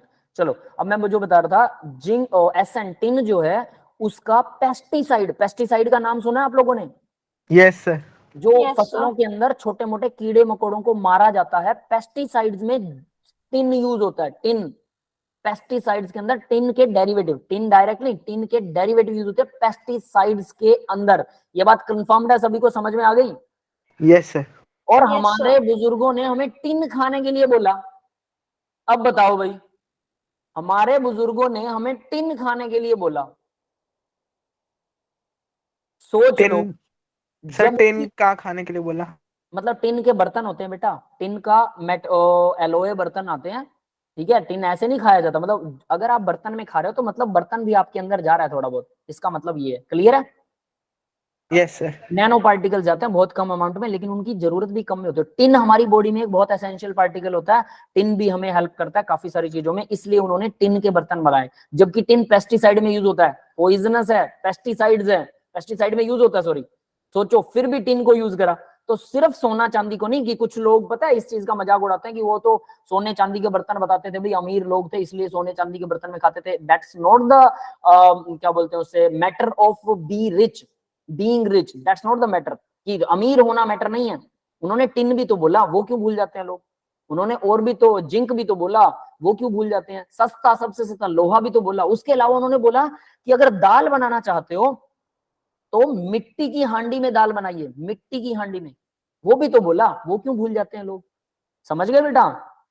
Yes, तो sir. ये चीजें, यानी उन्होंने सब चीजें दिमाग लगा के बोली थी, हर चीज का अपना एक मीनिंग था। सोना चांदी भी है। और देखो उन्होंने क्या कहा पता है, चांदी में कौन सी चीज खानी है, सोने के बर्तन में कौन सी चीज खानी है, इसके अलावा दही में, पित्तल का बर्तन दही में यूज नहीं करना है, ठीक है, घी यूज कर सकते हो, कढ़ाई कौन सी, हर किसी का अलग अलग यूज बताया उन्होंने। ऐसे नहीं कहा कि मुंह उठा के सोना चांदी में खाना बनाओ, खाना बनाना नहीं है सोने चांदी में। कांसी के बर्तन में खाना बना सकते हो, कांसे की कढ़ाई यूज कर सकते हो, पित्तल की कढ़ाई यूज कर सकते हो, उसमें सब्जी बना सकते हो, लेकिन सोने चांदी में खाना बनाने के लिए नहीं बोला उन्होंने। अब आपको लगता है कि हमारा देश सोने की चिड़िया था तो उनको इतनी अकल नहीं थी कि वो लोग मतलब सोने चांदी में बना भी तो सकते थे खाना, जो यूज कर रहे हैं, गिलास यूज कर रहे हैं, पानी पीने के लिए यूज कर रहे हैं, चांदी के बर्तन, है ना, लेकिन फिर भी उन्होंने बनाने के लिए नहीं बोला। ठीक है, कौन से बर्तन में खाना खाना, कौन से में पानी पीना, गिलास कौन सा होना चाहिए, ठीक है, लकड़ी के कौन से बर्तन होने चाहिए, लकड़ी के बर्तन, वो भी बोले उन्होंने। कौन सी लकड़ी के होने चाहिए, जो हमारे पास कुंडी और सोटा होते हैं, तो सोटा नीम का होना चाहिए, नीम का ही क्यों होना चाहिए, बहुत सारे गहरे साइंटिफिक रीजन है, सारी प्योर केमिस्ट्री है। समझ में आया?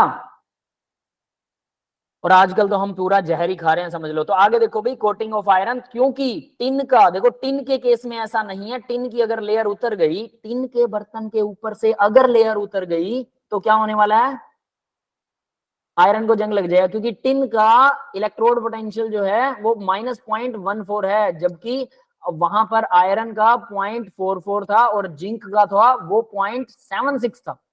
तो जिंक जो है, जिंक क्या करता है, अपने इलेक्ट्रॉन डोनेट करता है, माइनस में जो बड़ा है वो छोटा है, ठीक है, जिंक अपने इलेक्ट्रॉन डोनेट करता है आयरन को, इसका मतलब, और यहां पर क्या है, माइनस में 0.14 है, तो टिन का तो छोटा है, जो छोटा है वो एक्चुअली बड़ा है, वो इलेक्ट्रॉन एक्सेप्ट करेगा, वो आयरन से एक्सेप्ट करता है।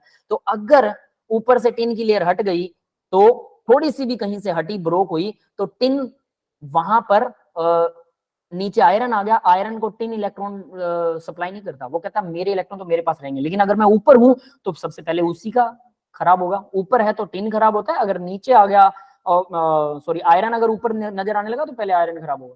ये बात समझ में आई सबको? Yes sir. Now the coating Yes, is sir. broken, iron exposed to the, और iron more reactive है copper और tin से than both copper and tin is corrode, तो iron को जंग लग जाएगी। Iron corrode more rapidly than it does in absence of tin, ठीक है, अगर absence of tin के अंदर ये और ज्यादा rapidly होता है, but tin protect copper in the same way as zinc protect। तो अब यहां देख लेना भाई, but tin जो है वो कॉपर को प्रोटेक्ट करता है in the same as zinc, zinc जैसे करता है, क्योंकि कॉपर का पोटेंशियल तो पॉजिटिव में और उसका नेगेटिव में, तो इलेक्ट्रॉन कौन देगा, नेगेटिव वाला देगा, पॉजिटिव वाला तो नहीं देगा। समझ में आ गया सबको? Yes sir.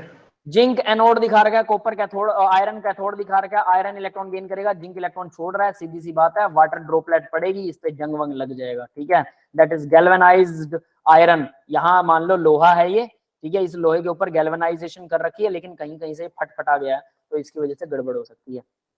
क्लियर है भाई? वो सारी थ्योरी आपको याद करनी है। कैथोडिक प्रोटेक्शन, अब एक और प्रोटेक्शन आती है, that is called cathodic protection. Instead of coating more reactive metal on iron, iron पर ज्यादा रिएक्टिव मेटल डालने की बजाय best the use of such metal is made as sacrifice anode, इसको सैक्रिफाइस एनोड भी बना सकते हैं, सैक्रिफिशियल एनोड। मतलब क्या है, this method is preventing iron is corrosion is called cathodic protection, इसको कैथोडिक प्रोटेक्शन बोलते हैं। कैथोड को प्रोटेक्ट कर दिया, मतलब क्या, in this method plate of reactive zinc और मैग्नीशियम, देखो रिएक्टिव जिंक और magnesium buried beside the iron pipe और टैंक, इसका डायग्राम दिखाता हूं, समझ में आएगा। ये है लोहे की पाइप, ठीक है, दिख रही है सबको, पानी की पाइप है लोहे की। अब इसमें तो जंग लगेगा, मिट्टी में दब गई, मिट्टी गीली होती है, तो पानी भी मिल गया, ऑक्सीजन मिल गई, कार्बन डाइऑक्साइड भी मिल गया, फटाफट जंग लगेगा। यस, क्लियर है? Yes sir. Yes, sir. अब हमने क्या किया, एक पीस, ये देखो, ये पीस के साथ ये वायर बांध दी, ठीक है, और ये पीस लगा दिया मैग्नीशियम का, मैग्नीशियम यहां पर है, मैग्नीशियम का पीस। तो ये मैग्नीशियम क्या करता है, हमें पता है मैग्नीशियम ज्यादा रिएक्टिव है आयरन से, तो मैग्नीशियम अपने इलेक्ट्रॉन, तो जब भी आयरन इलेक्ट्रॉन डोनेट करना चाहेगा तो आयरन खींच लेगा मैग्नीशियम से इलेक्ट्रॉन, तो मैग्नीशियम धीरे धीरे खत्म होना शुरू हो जाएगा, पतला हो जाएगा, डिप्लेट हो जाएगा, उसको कोरोजन लग जाएगा, और आयरन की पाइप को कुछ नहीं होगा।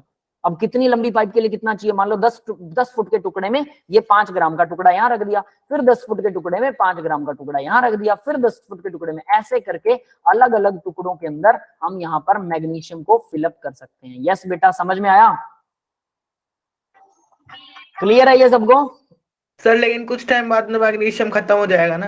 अरे बेटा कई साल लग जाते हैं, 15-20 साल के लिए मैग्नीशियम खत्म नहीं होगा, इतना वो नहीं होता। और उसके बाद में मैग्नीशियम के बाद क्या, फिर आयरन की बारी आएगी, आयरन भी तो 10-15 साल चलेगा, 30-40 साल चल गई पाइप, जो पाइप 15 साल चलनी थी वो 30 साल चल गई, that's it, double. Yes sir. है ना? तो हमें तो लाइफ चाहिए, बस लाइफ मिल गई हमें, तो इतने में अपने पैसे हजम है। तो इसको बोलते हैं कैथोडिक प्रोटेक्शन। समझ में आ गया बेटा कैथोडिक प्रोटेक्शन सबको? Yes sir. In this plate, जो इसको बरिड करते हैं, बरिड का मतलब धरती में जमा देते हैं, चाहे जिंक लगा लो या मैग्नीशियम, है ना, और कनेक्टेड टू द वायर, और वायर से कनेक्ट कर देते हैं, Here the iron become cathode and more reactive than become anode. More reactive वाली anode बन जाती है और electron anode donate करेगा. The reactive metal anode sacrifice to protect the iron since the reactive metal plates are oxidized quickly. They are replaced from the time to time, which is easy to. हाँ एक और चीज ये भी है, आपने जो क्वेश्चन पूछा इसका आंसर यहाँ पर भी है. या तो हम बड़ा डाल दें या फिर क्या करते हैं उस टुकड़े को रिप्लेस भी किया जा सकता है. वो लोग ध्यान रखते हैं कि कहां पर कैसे हमने उसको बरेड कर रखा है, तो इनको रिप्लेस भी कर सकते हैं. दे आर रिप्लेस, छोटे छोटे टुकड़े रिप्लेस कर दो. वरना क्या करो कि फिर से आयरन की प्लेट में यहाँ पे इसको खोदा, यहाँ गड्ढा खोदा, आयरन की प्लेट पाइप आ गई, यहाँ पाइप के साथ तार बांधी और फिर से एक मैग्नीशियम का टुकड़ा इसमें फिर से दबा दिया. समझ गए? Yes sir. ऐसे भी कर सकते हैं. ठीक है, that's all for the today's lecture guys. अब मैं आपकी रिकॉर्डिंग बंद कर रहा हूँ. बेटा किसी को डाउट है तो डाउट पूछिए. ठीक है.